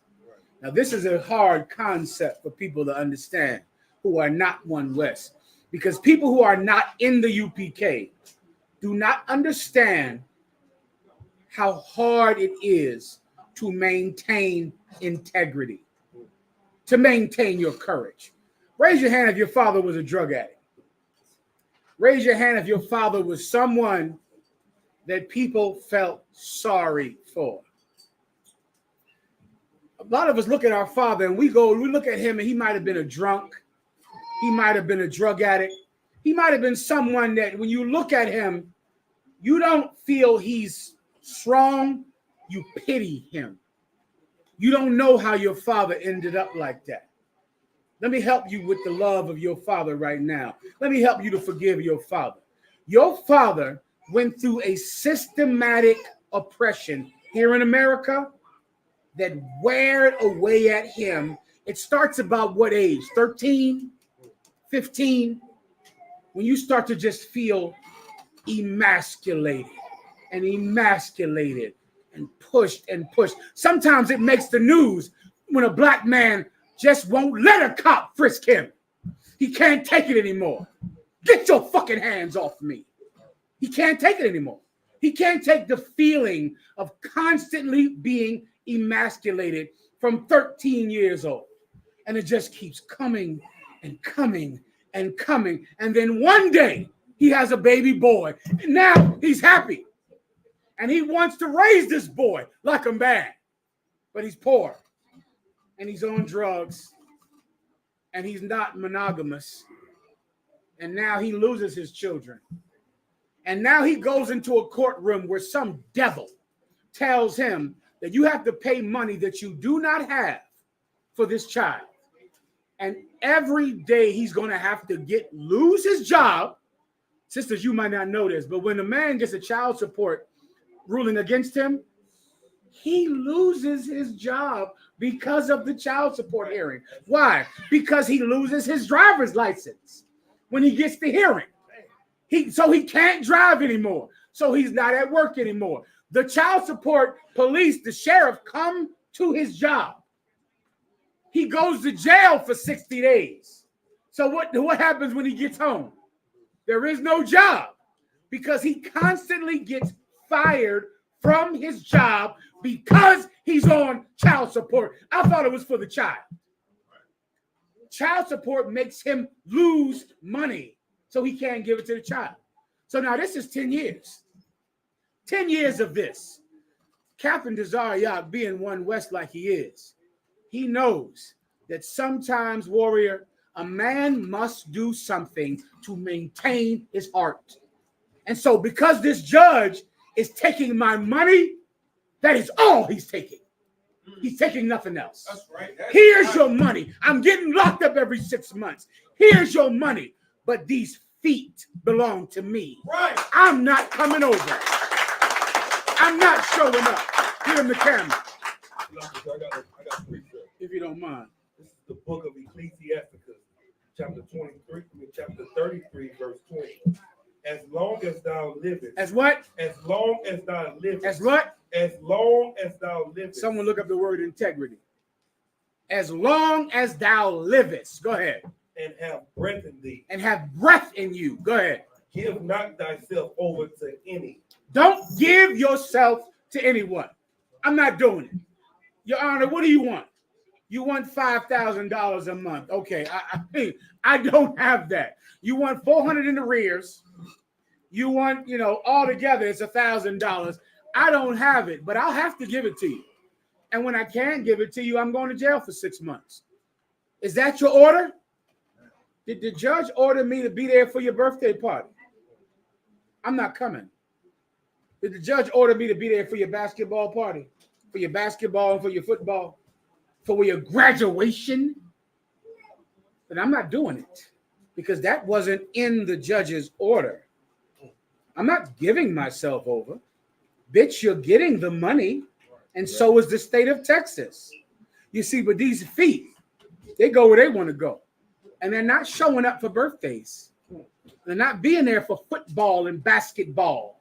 They're not being there for graduation day. You want money, you get it, but you don't get a father. You decide.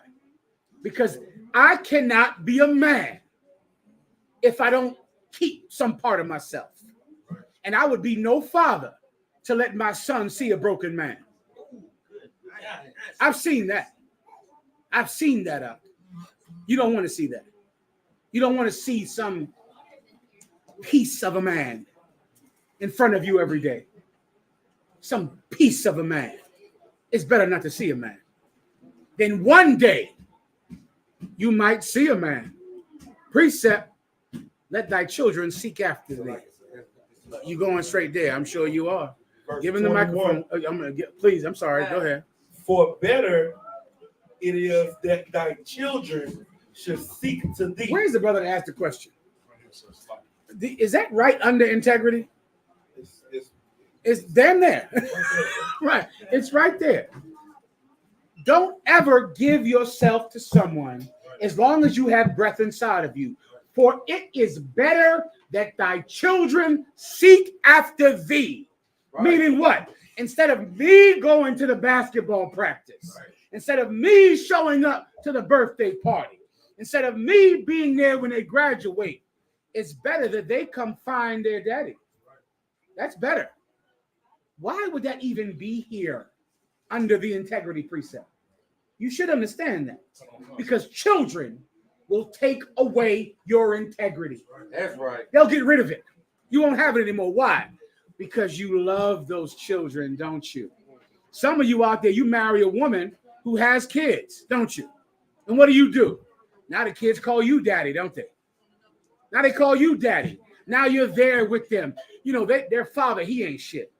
But I'm a real man, so I'll be there for them. Not like their no shit daddy is. Then one day the woman finds out that you're not monogamous and she leaves you and you'll go, but I thought you need me for the kids. The kids call me daddy. Come to find out the kids don't want you and she don't want you either. Yeah, you know what? You should have maintained your integrity on it. You should have did that. Knock the microphone in the children are oppressors. Yeah, give that. That's a perfect precept. Yeah, right. Children are your oppressors. Say again? Got a definition of integrity. Go ahead. Google definition of integrity: the quality of being honest and having strong moral principles. Having what? Strong moral principles. You see, Captain Tazar Yakov, he's one west. It could hurt your feelings. And listen, maybe your situation ain't like that. You know, do it. You know, do your thing. And no one is telling you not to love your children, but I have to maintain my huevos, my cojones. I'll have them before I have anything else, because I'm not going to let my children see what I saw growing up. That ain't happening. Please, Yatazak, give him the microphone, give him the camera. Better is it that thy children should seek to thee than that thou standest to their courtesy. Read that again and make it lay it down nice and flat, if you don't mind. Go ahead. For better is it that thy children should seek to Here's thee. what's better. It's better. Give me the camera. It's better that your children will say, I want to see my daddy. Hey, mom, who's my daddy? Hey, mom, who's my father? Hey, mom, I want to meet my father. I never knew my father. Where was my father my whole life? It's better that your children will go on Facebook, go on Instagram, and find you. That's better. Come on. Than that thou should stand to their courtesy. Then that you should stand to their courtesy. I'm here for your basketball game. I'm here for your birthday. I'm here to teach you to ride a bike. What are you doing? Serving them? Right. Let them search you out. Go 18 years. Let me tell you something about that bitch of your ex-wife, your ex-girlfriend. Once those kids that hate you now, once they get a taste of their mother, they're going to hate her. That's what's going to happen. They're going to get to be about 18 years old, sometimes 16, once she feels like, if you have a daughter, 16, she'll start to feel like her mother is scared of her sexually. Once her breasts get big, then the mom will think that her boyfriend wants her. And the mom will hate her because her breasts are big and her body is better than her mother's. And the boyfriends want the daughter. Then the mom will hate the daughter. And then the mom will say, "Where's my dad?" on Facebook. And then before you know it, she'll find you. And she'll say, "Dad, you were never in my life. Right. You were never around." Right. And then you'll give him the camera. In all thy Wait, works. hold up. Go ahead. Now, go ahead. In all thy works. And what? In all thy works. In all your works, go ahead. Keep to thyself the preeminence. And in all your works, keep to yourself the preeminence. There is a thing in me that has to be more important than the children. It has to be. Or else some bitch or some court will use those children to take away my courage. Right. And I can't have that. I have to keep it. I have to have it. It is preeminent to me. It is most important to me. Yataza, come on. The definition of preeminence. The fact of surpassing all others. Read it again. The fact of surpassing all others. Yeah, because I love my kids. I love my wives too. But not more important than my balls. Right. That's everything. Give me the Mexican phrase that means only balls can lead. Right. It's a Mexican phrase. Is Yatazak out there? I mean, not Yatazak. Yashikar. There's a Mexican phrase that I love that means only balls lead. You can't lead if you don't have balls. Come on. So like this, if I'm not mistaken, is tienes que tener huevos. Say it again. Tienes que tener huevos. Tienes, slower. Tienes que tener huevos. Tienes que tener huevos. Tienes que tener huevos. What does that mean? You have to have balls. You have give him a hand. Tienes que tener huevos.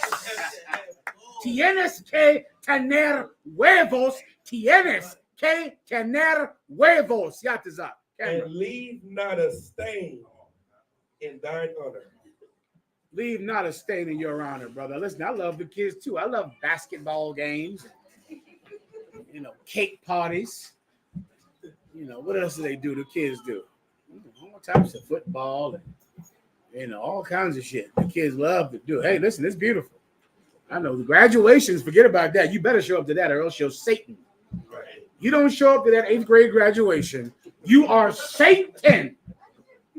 Yeah, tienes que tener huevos. Right. I have to keep my balls. I got it according to God, Right. according to the Bible. Now you do your thing. I understand. That's up to you. No one, just so you understand, no one will look down on you if you are being taken to court for child support and you are still going over there to see this child. I will just wonder why this mother doesn't see what a good father you are and why she isn't taking you off child support. That's all. Right. I won't fault the man for doing this, but I will look at your baby's mother like she's a dirty, dog-headed bitch because she does not take a man who is paying child support in court and doing things that the judge didn't say he had to do. You're going to make me hate your baby's mother. So as long as you are fine with that, I'm fine with it also. Next topic. All right, General, we have earthquakes real fast. If you would like Maybe one in Luke. Tackle that. One in Luke, all right? Luke 21. Once again, there was an earthquake in New York. They felt that in New Jersey, in Philadelphia, all the way to Delaware. A 4.8, what's it called? 4.8 earthquake, Richter scale. Richter scale. Yeah. 4.8 on the Richter scale earthquake. They felt it from Maryland to New Jersey. They felt that earthquake. And of course, Monday is the solar eclipse. Has a lot of you IUIC members scared to death. Christians, you scared to death. All right. Well, it's supposed to scare you. Give me Luke, the one I asked for in Luke. The book of Luke, chapter 21, verse 11. And great earthquakes shall be in diverse places. And what? And great earthquakes shall be in diverse places. The Bible says great earthquakes shall be in diverse places. What's diverse? Different. You expect the earthquake in Malaysia, don't you? Thailand, California. You expect the earthquake. You're going to feel earthquakes, brother, where you don't expect it. Right. I remember I was in Philadelphia and they had an earthquake. I said, what in the hell is this? They had one in D.C. They was running outside in their drawers in D.C. Running outside. Who in the hell knew what was happening?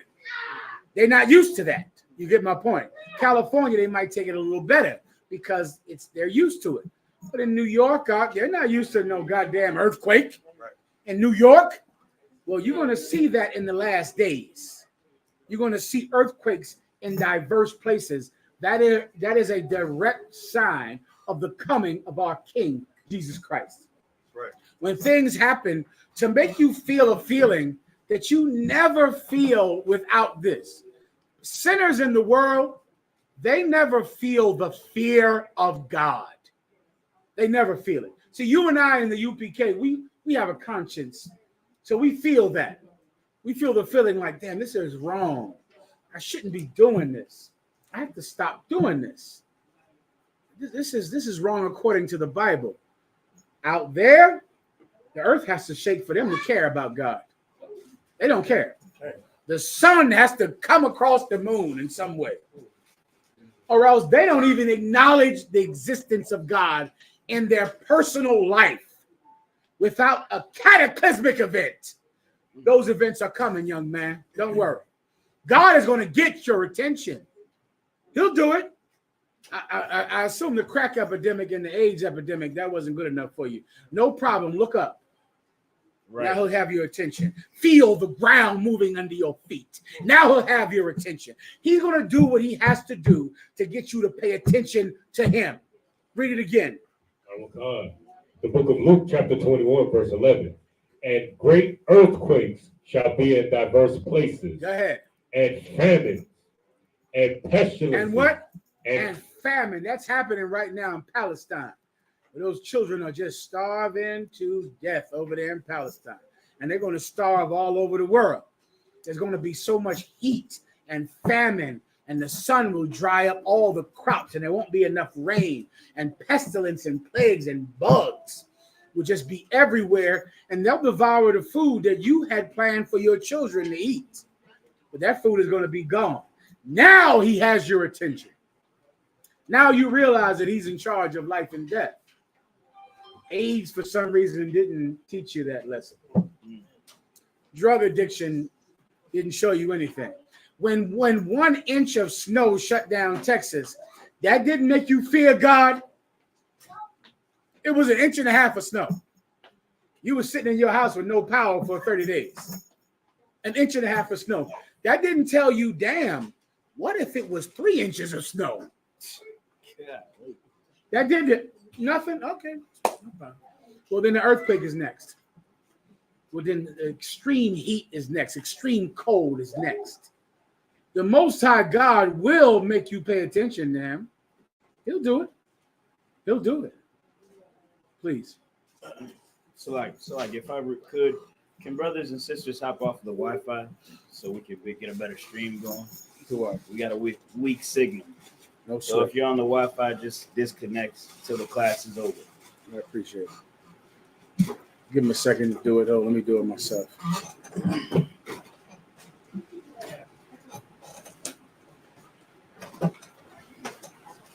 Okay, everyone get off the Wi-Fi like the brother said, all right? All right, next. Let me keep going. And pestilences. And what? And pestilences. Pestilence. Pestilence is like pests or bugs, roaches, mice, cicadas, everything that comes and eats food that you want your children to eat. Well, you don't have it anymore because the bugs ate it. The mice ate it. The rats. I come up from the East Coast in Philadelphia and New York. Y'all don't have rats down here, do you? Y'all got some rats? Jesus Christ. You know what I'm talking about. Up in New York, brother, it's rats up there. It's hard for me to explain to y'all. Dogs. You said, whose dog is that? I'm about to say, right.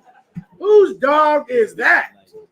That's a rat eating other rats.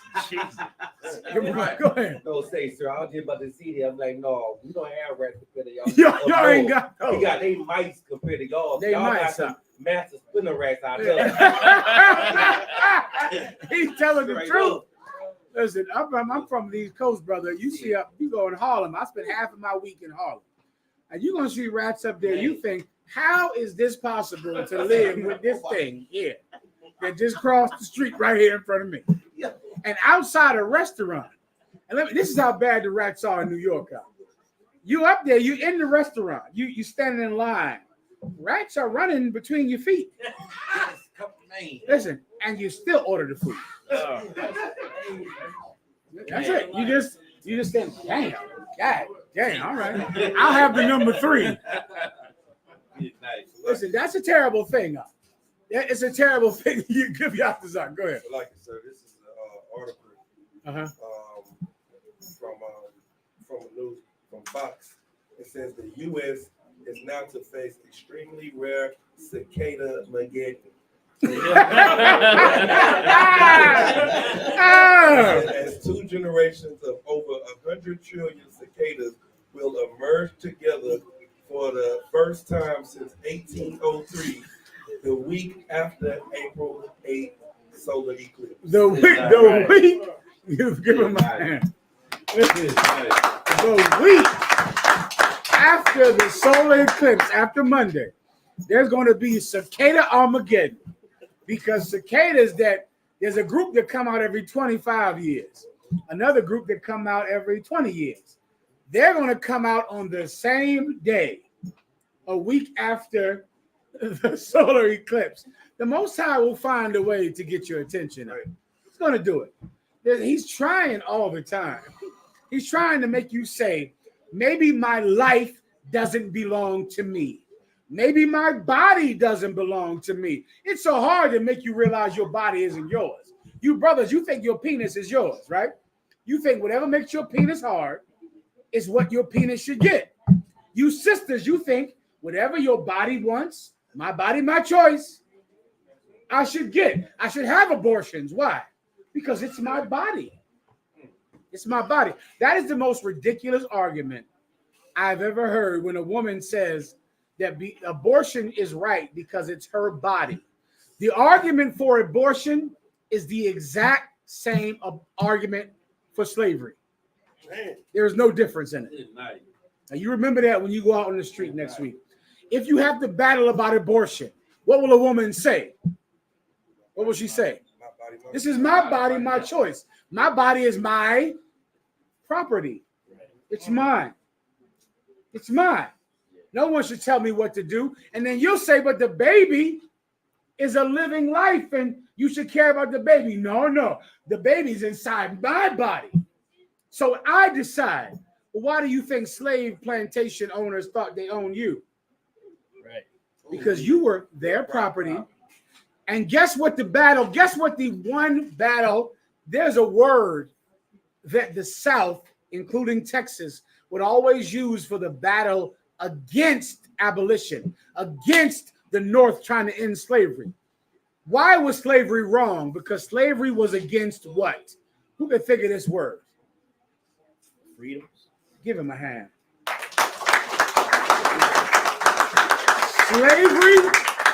Slavery was against freedom. Those slave masters, that was their property. Right. You can't come take away their property. Who are you to do that? Now you have women going out and saying that their body is theirs. And this is my freedom to have an abortion. That's what slave masters thought. Come to find out, it's wrong when your freedom infringes on someone else's freedom. That child also has freedom. That slave has freedom. your freedom can't infringe on other people.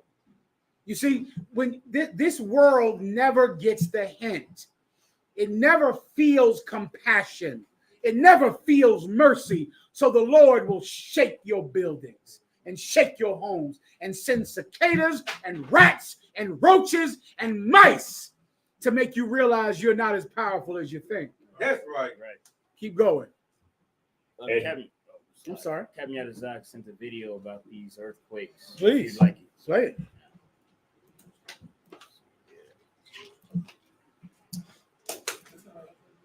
It's not. You good to go? Let me know when you're ready. These And fearful sights and great signs shall there be from heaven. Fearful sights. Oh man. Monday, what's gonna happen? It's gonna get dark, I guess, in the middle of the day. All right. See, they got It's dark, y'all. Let's get under the bed, I guess. Go ahead. Since IUIC gonna be having a Passover at the solar, they gonna start it at sundown or at the eclipse? When they call me, I'll ask them. When the IUIC members call me, I'll ask them when y'all gonna do it. What's the question again? Nah, that's because you know they got their Passover for the sundown. Right.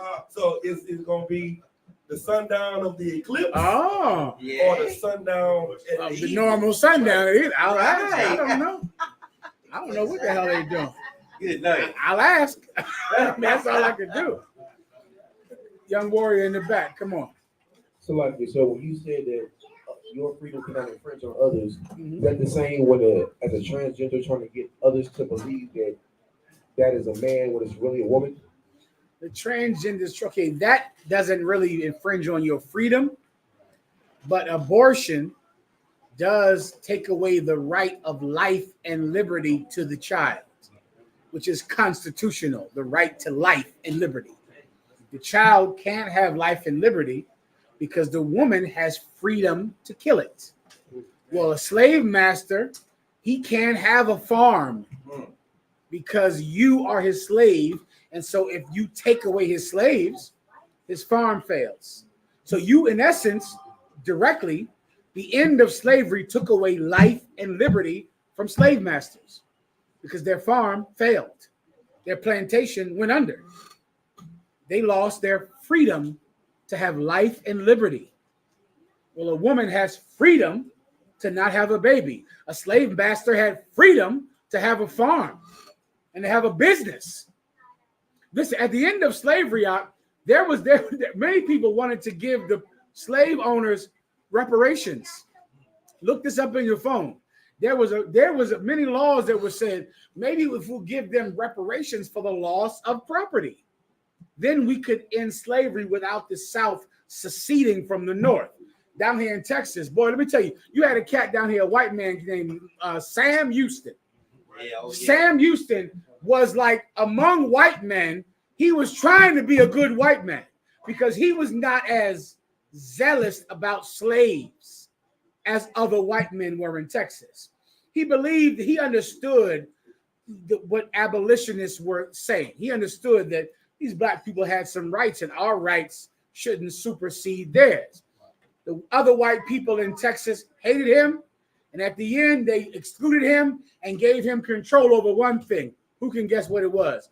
The prison system. Damn. That's what they gave Sam Houston. At the end of the Civil War, he was in charge of the prison system since he loved black people so much. And then, of course, they made the 13th Amendment, which put everyone back in slavery, but now they're called convicts and prisoners. And Sam Houston was in charge of it because he was considered to be kind and understanding to the right of slaves. The right of abortion and the right of slavery is the same. It's the exact same argument. It's no different at all. These women have a right over their bodies. These slave masters have a right over their property. But these women will have to kill the baby and take away their right to exercise the right of their body. These slave masters will have to lose their right of property for these slaves to have their right to be free. You're going to have to get rid of freedom in both cases for someone else to be free. Do you understand? It's the exact same argument. In the Black and Hispanic community, it's really not relevant because Black people who believe in abortion they know they're killing that baby. White people think they're not killing the baby. Black people know they're doing it, but they think they just have to because they want to be, I guess, a nurse's aide or some shit. You know, I don't know what they think. Right. You know, they got to kill this baby, That's I how guess, you to do be it. a nurse's aide. Sister, microphone. I grew up around in my family, or just is the Karaite and Judites who use it as a form of birth control. Give her a hand. Yeah. In the black community, abortion is birth control. And so they have to have the abortion. Why? Because sex is meaningless. And you have that with whoever you want. So that means you get pregnant by anybody and it don't matter. And now you're pregnant. So you just have an abortion. Why? Because I guess you want to be a nurse's aide. I wish that baby that you killed would know that you killed that baby to be a receptionist. Damn. Or a nurse's aide. Making 45. Why'd you kill me, mommy? Well, because I wanted to do nails. And I had to kill you or else I wouldn't be able to go to beautician school. What did you do? You killed that baby to what? Change diapers? Damn. I think you might have been able to do it with a little integrity. Right. I think you might have been able to make it, baby girl. All right. Come on. So like you said, just to add on, so how the oppressor tries to manipulate abortion within our community. We can't forget about how the scientists and all the medical experts use the fetuses to develop all kinds of other medicines or use it for research purposes and to promote them doing it, thinking that it's not that bad. It's like the child support system, isn't it? They need women to have abortions so they can use that fetus like an ingredient in a pie. They take that fetus and do everything with that fetus. The white man, he knows how to make use of something now. And he needs you to have abortions. He needs you to go to jail, sister. And I get you. Say your name again in the back. Kanar. Say your name again. Kahan Gabar, sister. Slovakia, less than 10% of women who do have abortions are the ones that are like from incest or rape. That number is not extremely high at all. Yeah, give her a hand. Let me tell you something. That's another myth. Right. That's another myth about abortions. Listen, if your baby is from incest, have an abortion. If your baby is from child molestation, have one. Have it. Now that we're done with 1% of women, Right. let's move on. There we go. If your baby is from your daddy, have an abortion. If you've been raped, have an abortion. Now that we're done with 1%, let's move on to the 99%. Can we do that? All right, Kanagabar. Just real quick, it's just heavy, like what he was bringing out as far as these sisters promoting abortion. I think what's the sister name? Glorilla? Like she Damn, how did I forget that, Yatas? Right. Come on, you supposed to be reminding me of that. You over there. Right. This sister comes out. Go ahead. She has a membership at Planned Parenthood. Good. That's what Tazaryak told me. Tazaryak told me yesterday that Glorilla said she has a membership at Planned Parenthood. And I just want those babies to be able to say, Mama, you killed me so you can rap. Right. You needed your freedom to rap. Right. You had to rap it. You can rap with a pregnant belly. Right. I don't know if you knew that. Sexy Red. Say it again. Sexy Red did it. Listen, let me tell you something. You could go to college with a baby on your lap. Right. You could do it. And maybe the teacher will go, look at her integrity. Let me help her out with something. Let me give her some resources. She's in here every day with a baby on her lap. You killed your child for what? My neck. I'm about to say my neck and my back. That ain't good. My ribs, they hate that shit out. My ribs think I'm older. Because all I know is my neck and my back. It's gonna pop. Yeah, put it like this. Don't stop. That's all I know. Okay, what did Sexy Red say? Glorilla. Glorilla said Cubans on Cubans. I ain't never heard that in my life. It's all about this. They get them glow. Yeah. I don't know what in the hell you even talking about. Yeah, You said sexy red. You talking about my booty hole, bro? There you go. I know you talking Yeah, about. I know that one. He said sexy red. Oh, he said her booty hole, bro. The pink and the brown. That's it. Okay, now you jogging my memory. Let me tell you something. Come on, who said something? Go ahead. She always said, F my baby daddy. That's what she said. All right, listen. You can, you don't know, your booty hole can be many colors with a child. You can have a child and your booty hole be all kinds of colors. You don't need to kill the child. It's 9 months. Listen, after 9 months, your mom is going to raise the baby anyway. Damn. Right. I mean, what are we even talking about? So we're talking about 9 months until you pass that baby to grandma. Your booty hole can be all the colors it wants. Yeah. Tell the child that that's why he's dead, because of your booty hole colors for 9 months. Officer, what's your name? I'm sorry, Yellow One, sir. Yellow One, go ahead. There's another Memphis rapper. Her name is Glockiana. And I've never heard that in my life. Glockiana, yeah. Glockiana. In a music video that recently came out, she's literally yeeting the baby as a dance move as a part of the music video. She's like, what does that mean? Throwing the baby away. Throwing it away. Throwing the baby away. An actual physical baby? No, but it's like in the Oh, dance she's move. saying like, yeah, talking about how she aborts that kid Oh. and she gets pregnant. Yeah. It's literally the lyrics. well, listen, that baby is dead, and I've never heard of her. Yeah. Right.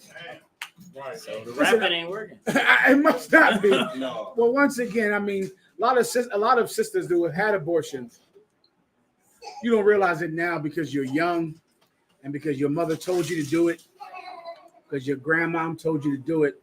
But there's so much pain that comes from the knowledge of that when you get older. Brothers, you know that if you've ever unalived somebody.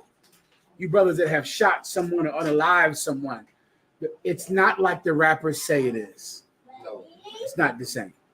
It's something that just can drive you crazy. It's something that can make you turn yourself in. It can do that. Well, before you know it, you just say, I'm turning myself in because I can't stand this anymore. And women think that they can have an abortion and just do like their aunts tell them to do and go ahead and pop their body like this and go ahead and do this. Baby girl, it's not that easy. All right. You might need someone to help you with this in the past. Here's the gospel of Christ. You can come in the UPK, and just like a man who has taken a life, a woman who has taken a life can be born again. That's right. And that's the grace of this school. Martin Luther King. I think that's it. Martin Luther King. We're done now. Right or wrong, Warrior? Now, that's him right here. You see him up there on the screen, right?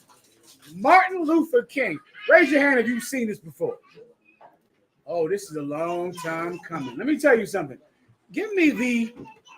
Look up the pursuit to make Martin Luther King's birthday a national holiday. This statue was the culmination of the movement to make Martin Luther King's birthday a national holiday. This statue went up to celebrate that. Can you find that for me, Warrior? Martin Luther King's national holiday. Oh, it's been going on, I think, since the 70s up. Since the 70s, the tribe of Judah, that's the tribe that I'm from, the tribe of Judah. The tribe of Judah has been trying to make a holiday for Martin Luther King since the 70s. Was there a Mexican leader like that? Maybe Chavez? Right? Julio Cesar Chavez or Pancho Villa. You know, every tribe has some leader that they think, you know, we have to fight to give him a holiday. Come on, Warrior.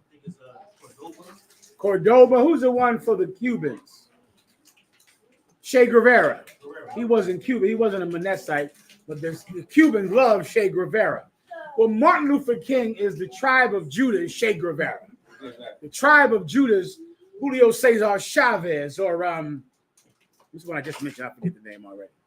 He's a Judite figure, a Negro figure, that all of our hopes are behind white people recognizing him. We need white people to recognize him. You have what I need? I believe so. Go ahead. This is history.com. This is article titled Just hit me with the chaser if you don't mind. "The Fight for Martin Luther King Jr. That's Day." all I need. Go ahead. What? Just the chasers. I'll start a little bit above. Go ahead. It says, when his first bill failed, Conyers was undaunted. Conyers would persist. You don't have dates on this? Yes, right. Go ahead. I have a date right here. One of the few black people. One second. Yashikar, let me know. Hold up. This is from Yashikar. The term that I'm looking for is solamente huevos dan ordines. Ordenes. Right. Solamente huevos dan ordines. Any Yashikar in here know what I'm talking about? Solamente. Sister, you know what I'm talking about? Go ahead. Give her the microphone. Solamente huevos dan ordenes. Am I pronouncing it right? Give it to me. So say, let me hear you say it. Ooh.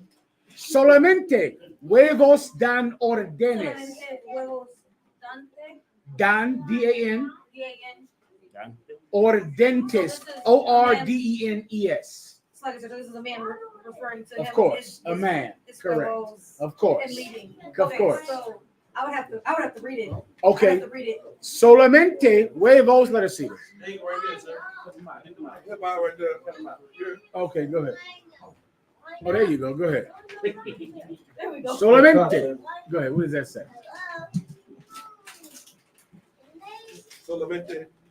Oh, so like you said, we want me to translate it? Please. Okay. No, just say. Let me hear how you say it in Spanish. Solamente huevos dan órdenes. Dan. Say that last word. Dan. The one after that. Órdenes. Órdenes.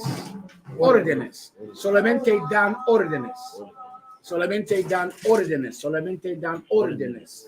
Solamente dan órdenes. Gracias. Solamente dan órdenes. Only balls. The term is only balls give orders. Right. I like that one, Yakuza. Right. Only balls give orders. That's right. Solamente dan órdenes. Solamente dan órdenes. And the names he had is Pancho Villa. This one is hard. Emiliano Zapata. What's Zapata's first name? Emiliano Zapata. So like I said, Emiliano. Say it again. Emiliano. Emiliano. Emiliano. Emiliano Zapato. Emiliano Zapato. Emiliano Zapato. Emiliano Zapato. Solamente huevos dan órdenes. Órale. All right. All right. Well, listen. Hold on. Let me tell you one more time. Solamente huevos dan órdenes. That's why I'm not going to see them damn kids. They're damn them. And damn their mama. Why?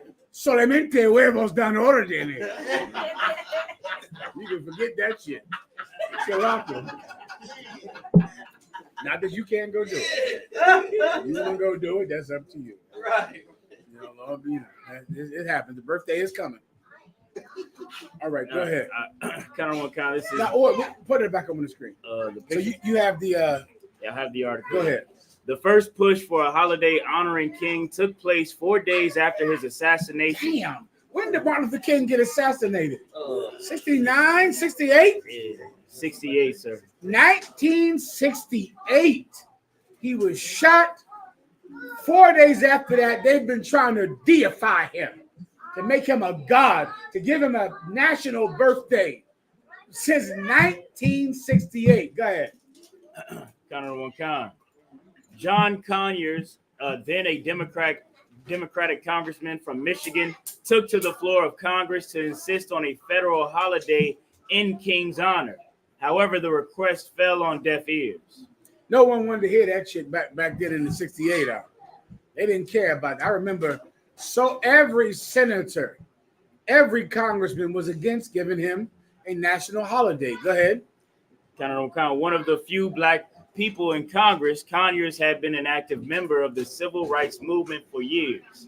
He had visited Selma, Alabama, in support of King in the 1965 Freedom Day, one of several mass voter registration events in which large numbers of African Americans attempted to register to vote despite local defiance and armed intimidation. March after march, beating after beating.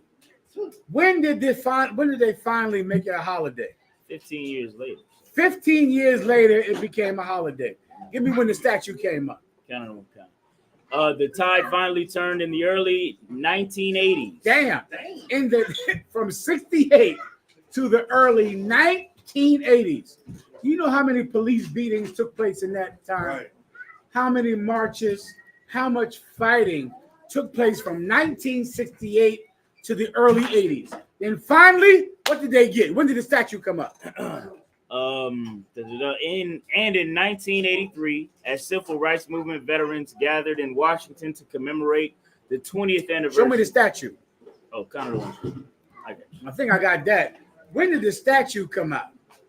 Oh. So they finally made Martin Luther King's birthday a national holiday. Does everyone know about that birthday song from Stevie Wonder? Happy birthday. Yes. Happy birthday to you.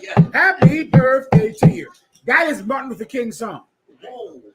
That's where that song comes from. Happy birthday to you. Happy birthday to you. That's the song that they made to celebrate not your cousin's birthday, but Martin Luther King's birthday. The tribe of Judah just took it and now they sing it, for your cousin's birthday, for the kid's birthday. But that is a song from the 80s that Stevie Wonder made to try to get Martin Luther King's birthday to become a national holiday. He did it. Blind and all, he did it. It happened. It's a national holiday today. You got off last year, right, for Martin Luther King's birthday, whenever it was. You got off. And they made this statue when? Who knows? I'm looking for it now, sir. Put it up on the screen. That's all I need. 2011. With more marching, more fighting, more congressmen and senators and presidents. Who was president in 2011? Obama. You had to fight for him to get in there. Obama. Then they said they also going to put Harriet Tubman on a $20 bill. I'm sure that's coming. Eventually. Well, there's a lot of fighting in politics to get this statue done. Right. And to get this birthday done. Wait, let me show you the statue. Now, you got it up on the screen fully. Let me know because I'll break it down for you. There is nothing more poetic about the Black struggle in America, Black politics, the Black civil rights movement, than the Martin Luther King statue. You have it? You see this statue right here? This statue was designed in China. Damn, that's it was meaning the person that designed it in China. The stone that it's made out of is stone from China.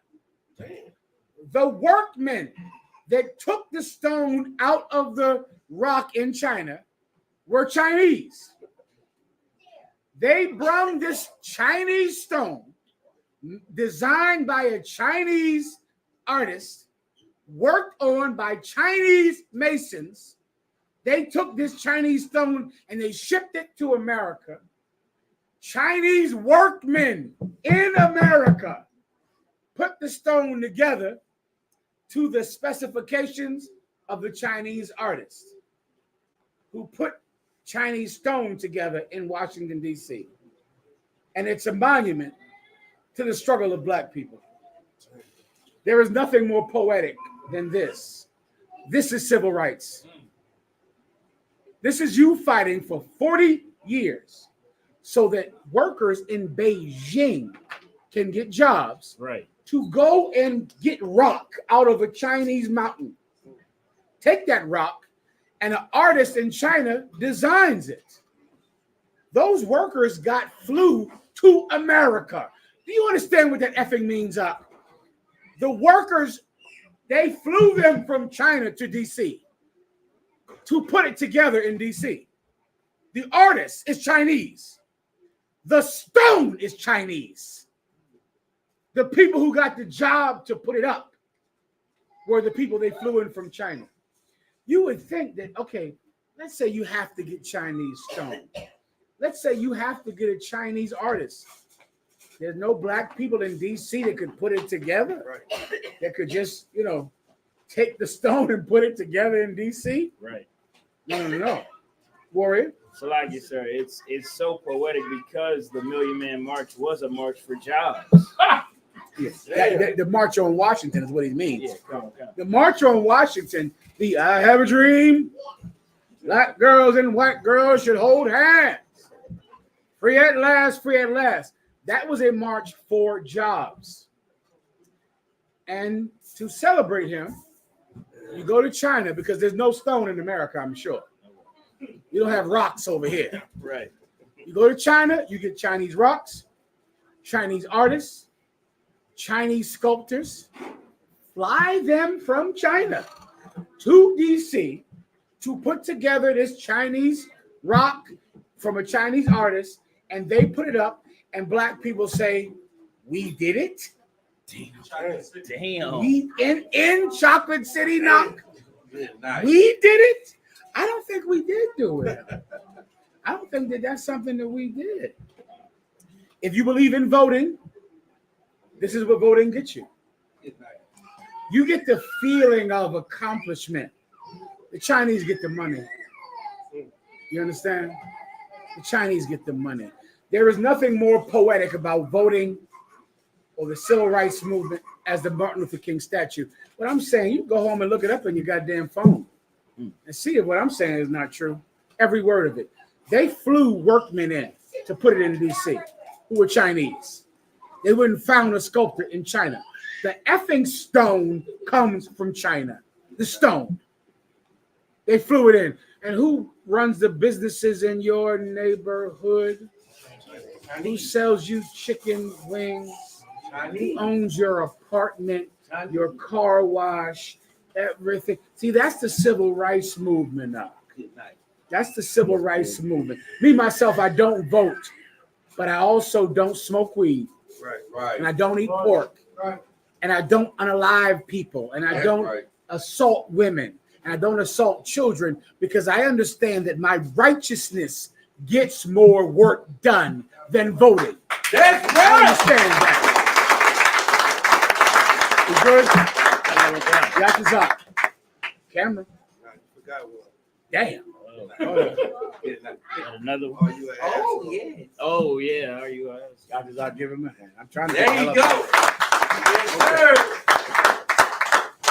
Well, Yatazab, I spent my career studying folly and the reason thereof.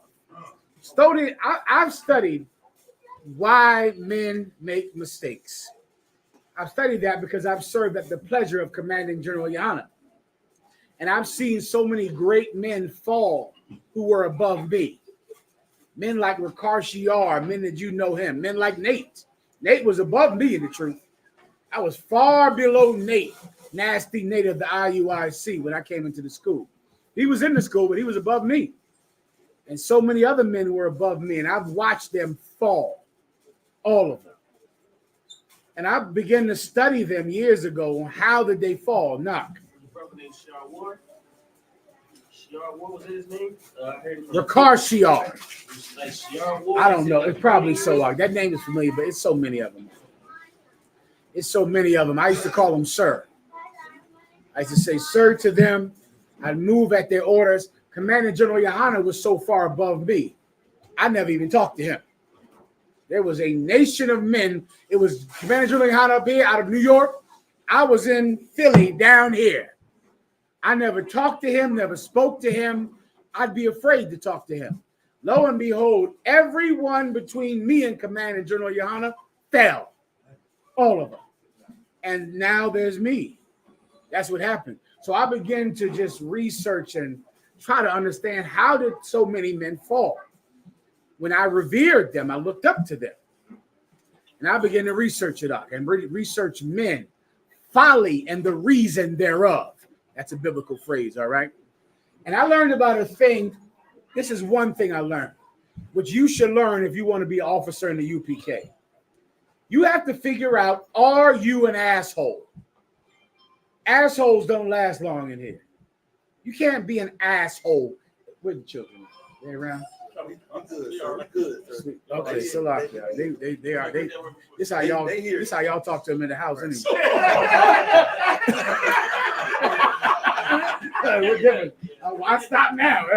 You're an asshole. That's not the first time they heard that. Okay, let me give you a proper way to say it. You are a pocket tyrant. In my research, I began to realize that the men above me, in between myself and Commanding General Yohana, they were pocket tyrants. Look up what a tyrant is. A tyrant is a evil man who just wants power and control, and you have to do what he tells you to do, and whoever doesn't obey him is who he will destroy. Someone look up tyrant for me. I have tyrant. Go ahead. Whoever can hear it. The microphone. Let him take this as a microphone. The dictionary of tyrant, a cruel and oppressive ruler. That's all I need. A cruel and oppressive ruler. And Akim, religion, the belief in God, so many men who are cruel and oppressive will think they can do this job. They'll think that this is the job for them.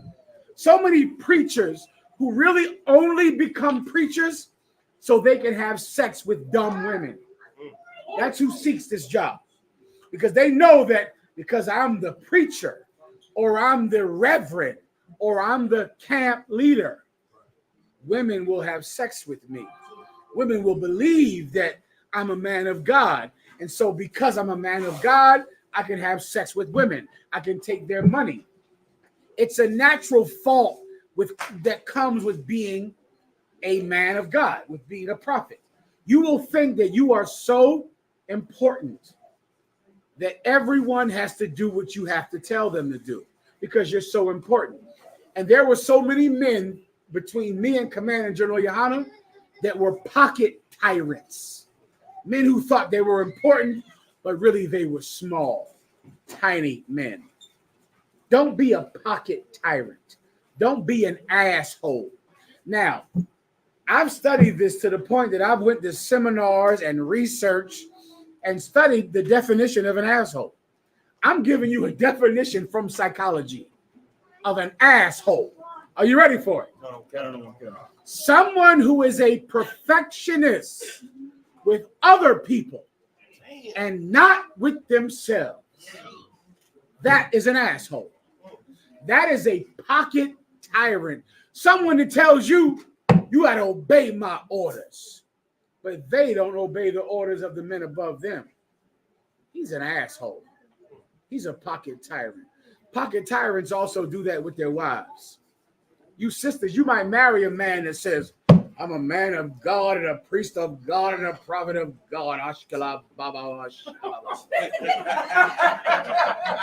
can have more than one wife because the Bible says it. I don't want no man telling me what to do because I'm a man of God. And then he goes to the men above him and totally disobeys them. You sisters, you're in a bad way if you're married to that type of brother. It's a rough one. You better watch and get permission before you have sex in here because you might be married to an asshole. You better be careful because if you go and break the 1 year rule and have sex with somebody because he came to you and said, well, I am priest and officer, and I'm a man of God, and I'm a prophet, and I can have sex with who I want to have sex with. And don't tell anybody because I ain't letting no man tell me what I do in my house. And you go, okay, I'll have sex with you. No problem. Then you're going to have sex with him, and you're going to go, well, did you tell your captain? Did you tell your general? See, keep it from him. We don't need him to know about all that. Your husband is an asshole. He's a pocket tyrant. He's your husband, though. Sex is important. I can't undo it for you. You did it. It's done. Your husband is an asshole. There are women who have been married to assholes. Who's one you know of? Top of your brain. 1, 2, 3. Abigail. Abigail was married to an asshole, a pocket tyrant. She married him. If your husband is so adamant about the law in your house, adamant about you keeping the law, adamant about you treating him like he's a man of God, adamant about you treating him like a prophet, but he does not obey the men above him, your husband is an asshole. He's a pocket tyrant. You think he's your Lord. To me, he's tiny. He's a small little man. I wouldn't even really talk to him, really. I'd have someone else talk to him. I'm just being honest now. There are tyrants in here, pocket tyrants, assholes. I haven't gotten rid of all of them yet. I'm working on it. The Water Warriors. I'm working on it day and night. I'm working on it, making this school free of assholes, free of pocket tyrants. It's my pleasure. And it's what Commanding General Yohana has assigned me to do. Because Commanding General Yohana is meek and lowly and humble. He's not an asshole. This cat, I met the Commanding General Yohana. Let me tell you what happened when I first came into truth. I was under a ton of assholes when I came into school in Philadelphia. And then one day I started to be around Commanding General Yohana. I remember saying, why is Commanding General Yohana out of Harlem more kind to me than this officer of 5,000? I remember thinking like, well, I'm with Commanding General Yohana. He's kind. This captain of 10,000 is an asshole. I thought it was because of his rank, but Commanding General Yohana far outranks him. And I started to put it together like, I'm not being treated like this because of rank. I'm being treated like this because he is an asshole. And I remember telling General Yohana, well, this officer of 5,000 is telling me I got to do this and telling me this and telling me that. He said, what? What? Oh, then there were councils. The 5,000s or 10,000s left the truth. And then there was me. And I was left. And I'm trying to help you. There are men below you that are better than you. You better not be an asshole, or else I'm going to get rid of you. Better say how well y'all was saying. Women, I'll give you the definition again. They are sticklers, stringent about you shutting your mouth because you're a woman. You got to shut your mouth. You don't decide who they marry. You can't tell them anything. You got to give them your check every 2 weeks. That bastard doesn't pay tithes. You understand me? That motherfucker does not pay tithes. And he is taking your paycheck every 2 weeks. He doesn't pay tithes. He doesn't give us any money. You know why? Because can't no man tell him what to do. But a man can damn sure tell you what to do. You're married to an asshole. If you're a brother in the camp and this cat is so strict and he's hard on you about everything when he never reports, he never calls in, he never obeys the men above him, why in the F should you obey him? Take him to counsel. Go above his head. Who cares about him? You think he's something because he's some 10,000 in Killeen, Texas, in Austin, Texas, in San Antonio, in Cockamalacca, Louisiana? I never even heard of these fucking places. You think some captain above you is something? You think I think he's something? Are you joking? Are you out of your effing mind? I go to school in Harlem, Mark. You understand me? I learned in Harlem, New York. Some pissant officer of 5,000 you have in Jamaica, in Trinidad, I wouldn't even talk to him. You can absolutely take him to counsel. You can do it. It must be done for integrity's sake, for us to maintain integrity, or else we will become like preachers. That's why the 1 year rule is so important now. The 1 year rule is such a litmus test to a man because it's that thing that you believe No one can tell you what to do in that thing. Everybody believes it, don't they? Right? You're such a man. You're such an officer. You're such a captain. And I'm telling you who you can have sex with and who you can't. An asshole can't take that. He decides who he has sex with. Can't no man tell him what to do when it comes to that. Can't no man tell him what to do with his money either. So an asshole will inevitably break the 1 year rule. He'll do it because he can't listen to anybody when it comes to such a personal, private thing. He will inevitably break the 1 year rule. He will inevitably not pay tithes and not be willing to support with his money because it's his. And he's a real man, isn't he? He's not. Are you scared of him? You scared of this faggot above you? He's only there because you don't take him to counsel. He wouldn't even be there. I'd get rid of him, and I wouldn't even probably have Kahan do it or Yatazak do it. I wouldn't even talk to him. I would just tell Yatazak to get rid of him. That's all. You think I'd mourn? You think it'd be a national day of mourning? You think anyone would even notice? They wouldn't. You think anyone noticed when Nasty Nate was kicked out of school? No one even noticed when he was gone. No one even knew. I'm not going to notice when your asshole is gone either.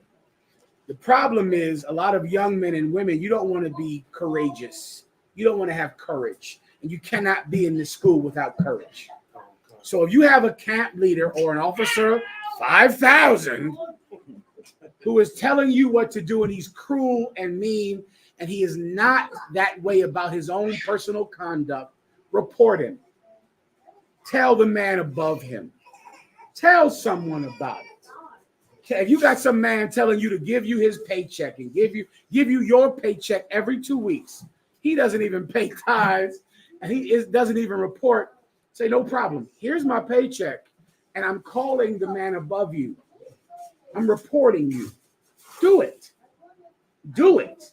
So then you can find out who you're married to. And then we'll find out that he told you to never tell anyone. This is what I never understand, Yatazak. When you're a woman in the school and your husband is telling you, don't tell Yatazak that we had sex. Don't tell Captain Kahan about this. What do you think of him? I know you can't answer this. Can someone answer this? Get an anonymous person to answer this.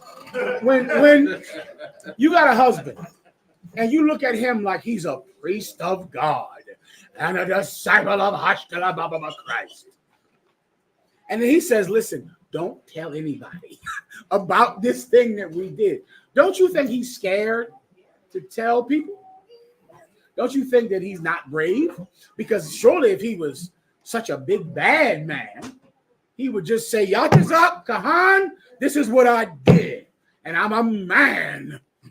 But he doesn't do that. He doesn't. He tells you to keep it a secret. Secrets are for cowards, young warriors. They're for cowards. Your husband is scared. He's scared. Why'd you have sex with him? Because you are just like him. You're a stupid bitch, and you're just like him. That's why you went and did it. Because you're a dumb and stupid bitch. And you hear the 1 year rule every day in class. And you broke that 1 year rule because you don't honor sex. You honor relationships. You deserve each other. One day I'm going to kick your husband out of school and you.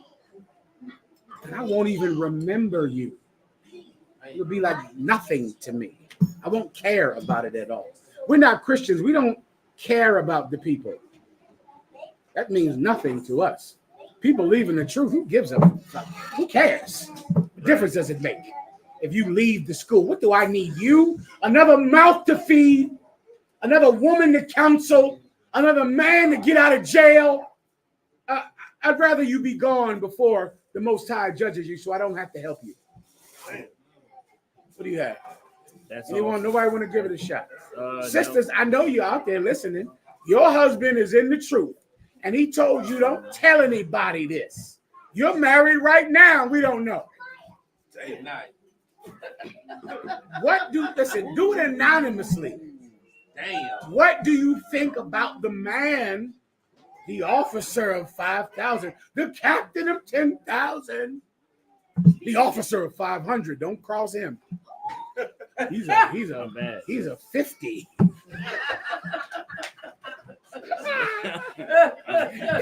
50. What do you think when he tell? Because I think sisters, I think brothers need this. Because I don't think they know what women think. Because they go to a woman and they say, listen, let's keep this between us. They can't know. I'm a man. This is my house. I don't think they know what, you don't know what they think. Give her the microphone. You don't know what women think. Give both of them the microphone. Give them the camera too.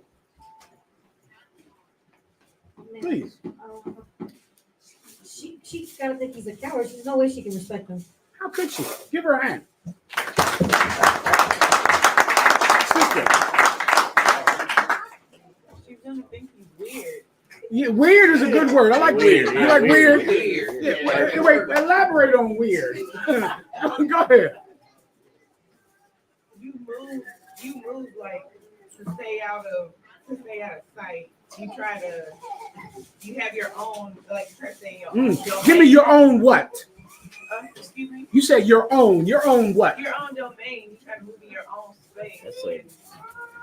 When you agree to this authority over you, but you're still trying to move in your own space on your own. So it's just weird. You're contradicting what Who is this right here? What's your name, sis? Say again. Chantalia. Well, I'll be get him the camera. Well, I'll be there. Put the camera on this cat right here. That's your ring? Well done. Good job, bro. I see something in you. I see something in you. Yes. That well done, warrior. What's your name again? Officer Barakia. Officer Barakia. Well done, brother. Well done. Correct, sister. I see you've been raised well. I see. She's correct because it's like, really this world he's making is a private world with just you and him. You thought you were coming into the body of Christ, but you're not. This is like a private thing that he made, and you didn't know that, but you were stupid enough to have sex without the rules. Give her the camera again. You correct, warrior. Give him. Please. You're going to think that your husband is one of the 400 that went against Ezekiel. Give her a hand. Are you married? Who's your husband? Where? Put him out. Give him a hand. Ain't that something? Well done, warrior. Well done. It's like, damn, you came into the truth. You didn't think you were understanding the Bible with some private interpretation, with some private thing he made. You saw the UPK, you go online, you watch the videos, and you think, I'm getting a one West man. Wait a minute, but I broke the rules and I got some private thing that is really just him. And it can come upon you too late if you don't have watch over your body. It can be too late. But the sisters are saying Karab's wife, and what's your name again? Barakia's wife. Well done, well said, sisters. Well said. Listen, that's what this is about. I don't want you to spend the rest of your life serving a pocket tyrant, because this is what you're going to do. If you have a husband like this, would you say, Yatazak, 7 out of 10, 8 out of 10? 8 out of 10 of you are going to just leave the truth. That's what happens. Because you know you can't have sex with anyone else. So in essence, you'll be waiting for either him to leave the truth so you can marry someone else, or you will leave the truth. So you should not break the 1 year rule. You should keep the rules, because if not, 8 out of 10 women, in my estimation, you're going back into the world just to be the old slut you were before. You understand? Do not be a pocket tyrant. If you want to be hard on anybody, be hard on yourself. That's right. That's how you stop it. Be hard on yourself. Let's say, you know what? Instead, if I'm going home to say, woman, give me all your money every 2 weeks. Do what I tell you to do. Always obey me. And as you think that, say, am I right with Kahan? Am I right with Yatazak? And if you're not, why be hard on her?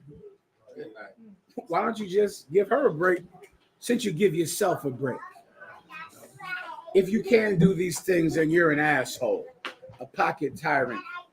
And I'm looking for you. And I get such pleasure. I get more pleasure when I kick you out the school than I do when I give you your Hebrew name. You got to remember that. I'm just telling you the blunt, honest truth. I give out Hebrew names every day. I bring people in the truth every day. I don't receive as much joy out of it as I do with kicking someone out the school. And that's just true. And we all have our burdens to bear. Who am I giving it to? With that, go ahead, break it down. Pastor Imagine, for me to stand, give one courtesy salute to the general, men of Israel, Imagine Shabbat, Imagine Barak, Yahweh Shem Yahushai Barakatham. Yahweh Shem Yahushai Barakatham. Yahweh Batah, Saul, turn face to sister, give a courtesy salute to the sisters, men of Israel, Imagine Shabbat, Imagine Barak, Yahweh Shem Yahushai. Yahweh Batah, class is dismissed. The class is up. Give them the camera. The class is dismissed. Move about as you see fit. But could you tell a story about what happened out here in Killeen with the government, all right? Rob, you as well. Everyone, you can just do whatever the hell you want to do, all right? I can do it better by playing the video. Oh, shit. Right. So, we got the video. Also to read the Can they see him? Make sure they can get in all this. All this we have right now. Go ahead. Over tonight, a little dismayed about my city. This is not an easy topic. No, I'm perfect, Gloria. I appreciate you. Let me explain what's happening. So, if I could, we had an Edomite that came to court and said we were a hate group, and he told the city council that we must be watched, and we need to be on some type of watch list with the government. So this is a video of him in city council. This is a video of him in city council making his statement before the city council. Right. Bring to you. We have a church called like Hebrew Israelite Church here in downtown Killeen, right off of 8th.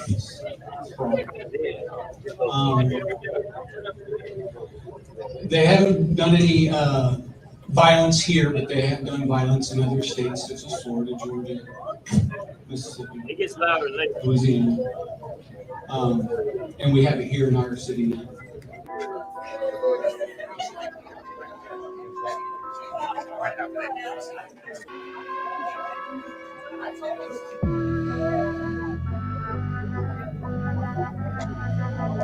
Yeah, I jump on the plane early, super early. Anybody need counsel or anything? So did you feel any prejudice when you came over? No, I didn't, and I don't mind saying one of the guys down here at the shelter where I also am, he was making some slang about that, which I even told him, I said, man, those dudes aren't.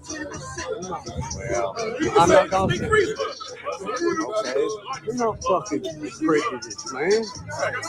Now, why did you say we're not prejudiced? Because I don't know. I've never seen y'all here before, but I sometimes occasionally come to this church. Pastor knows me, but I know when you had that hot meal on Sunday. Reviewed by the close event. Real good. I understand. Well, yeah, we just wanted to make sure that your experience was a good experience. Yeah. Right after those events, the Israelite school. I'm gonna give you that video because right after the video that they did about us, right? Pastor knows me. A brother I knew named Muhammad. But I know he said, hey, you had that hot meal on Sunday, and it is real good. I understand. Well, yeah, we just wanted to make sure that your experience. Watching the video, we like, what? He said that, no sweat. Now, this was they got lucky because it was around the end of December around that break. So we had to wait till after that break. We came and showed up that when it opened back up at the council. And this is what the story gonna read. But I want you to see that video, what he said about it though. Okay. Show him that video how he was talking crazy. Yeah, give him that right there. There we go. Very quiet. It's hard to hear. I have subtitles. A little dismayed about my city. This is not an easy topic that I bring to you. We have a church called the Black Hebrew Israelite Church here in downtown Killeen, right off of 8th. They haven't done any violence here, but they have done violence in other states such as Florida, Georgia, Mississippi, Louisiana. And we have it here in our city now. So stop it right there. So he basically said he went to the council, right, and pulled the article. He went to the council and was like, "Hey, these so-called Black Hebrew Israelite groups is down there in the city, but we ain't do no crime." So you know that upset us because you know one thing about it is you came from 1969. You cannot find no crime that we committed. So my whole thing is okay. So we went there, right? Now I'm gonna let the brother read it really quick. Go read it real quick for the general, Papa. Or you can, go read it for the general. Hey, put that article up on the thing. You got it? They can follow along. Go ahead. The Black Hebrew Israelites were conspicuous during the council meeting. There were 4 or 5 of them, some wearing a large Star of David on their chest and many with unique outfits and leather jackets. Resident Sean Price may have inadvertently brought them to the meeting because he mentioned them at a previous meeting, saying they were a hate group. Get it up. But Karab Yahawada, priest for Israelite School of Universal Practical Knowledge in Killeen, said that they were not a hate group. Get it on now. Well said. Please, get it on. We're for the Bible, says Yahawada, a member of the group who attended Tuesday's meeting at City Hall. We don't hate nobody. Yahawada said they regularly give out food and clothes to people of all colors. In fact, they were planning to do so again on January 20th at their headquarters in Killeen on 8th Street. He said the reason they showed up at the meeting was because they heard their name mentioned at a previous city council meeting. We have ears everywhere, he said. We don't commit crimes. Why would you go to the council and tell them like we're a problem? It don't make no sense to us. Ironically, they had intended to speak at that very meeting to clear the air about their group. But when the city council voted to remove non-agenda citizen comments, they were no longer able. So let me get that. Hey, the water, bring the water for that reading right there. So okay, so that happened, right? So they hit me up on the phone. I'm at the slave and everything. They called me. I gave them my statement. So they're like, "Why you ain't speak?" And it was crazy that they did that because they see the ready to speak. We was the next one, but them devils in that thing acting a fool. Like they were not trying to hear it because our mayor is black. Like up there, the whole council is nothing but blacks and Hispanics, you know, down here in Killeen, Texas. So I'm like, okay, they want to do it like that. So we had after that, we had the food drive. The food drive came up. That's when we shut it down. I'm talking about we had lines around the corner. L races, you heard me? Then the Killeen Daily Herald came up here and interviewed us, and that is what brother officer, what's his name is out of Philly? He read it. The short one. Right. So he brought it out during the. That's how we found people coming out here. That same day, you got that? You got it when he brought it out? Or you got that article? Yeah, so basically he brought that article out, right? He was like, "Hey, Killeen did this," and he read about it. He read it. That was that's when we found out General Commander Hunter was like, "We going to the Killeen, Texas?" I was like, "Yeah." I was drunk, That Killeen, you know, hey man, that Killeen was crazy. I was like, "Yeah." But so we did that. shut them up. Then the sister came that did it the way she expressed her words. We still gotta go ahead and give it and take care of that for that sister. I want to hear that again. You got that? You can pull it up real quick. Yeah, please, man. Listen. No, Line wraps around the block for hot chili. It kept getting Line wraps around the. How to put that sauce on that thing? Killeen Herald. Go ahead and read. Line wraps around the block for hot chili and warm clothes. The Israelite School of Universal Practical Knowledge hosted a clothing and food giveaway in downtown Killeen on Saturday for all to come and grab something they need. The event took place at the group's main building, 815 North 8th Street in Killeen. This is one of our first years doing this event in Killeen, said Yatazak Yehawadah, the group's regional captain. We did it for the first time around 2 months ago, but we did this all over the state of Texas and all over the United States since 1969. Yeah. So I would just say it like this, man. Ever since then, we've been going strong at the politicking with the politicians. That's what I like to say. You heard me? Because that's what we doing. So we out there every Tuesday. They're gonna have it at 5 o'clock. Like for like a whole 4 months straight. Like we was even doing either brotherhood classes later or not doing them due to the simple fact we had to show face so they can understand who we are. So we been getting involved in the community. My brother right there, IBR, he's an amazing event setup. Let me tell y'all something. Get that brother hand. Listen real quick, sir. This brother already got us set up to where we logging in community hours to get off of the Southern Poverty list, man. Right now, we dealing with the politics, got numbers on deck. We got the mayor number in Killeen and in Nolanville. So I'm gonna tell you, sir, we out here doing what the Lord wants to do, politicking with the politicians, man. That's our motto out here, man. But that's all. That's really it. Now, hey. So right now we supposed to be waiting to get together, me and Yatazak, with the brother, because he's so-called fearful of life. So he's going to give us some counsel and everything. We're going to do it privately. We still waiting on that date so we could have. But like I say, though, sir, we out here busy, man. They're going to know something about us, man, for real. Because the man, you're out here doing this thing, man. Let me tell you, if I could, Go ahead, sir. Please do. Let me tell you a word. And Captain Gahan, Captain Yatazak, they give Commanding General Yohana excellent reports about what you brothers are doing around here. The water, sir. And Commanding General Yohana is highly impressed with your zeal and your competence. You brothers are rightful soldiers out here, brother.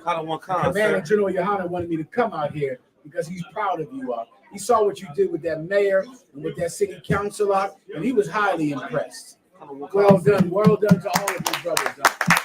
Well done. You keep doing it. The Lord said, Christ said, occupy until I come.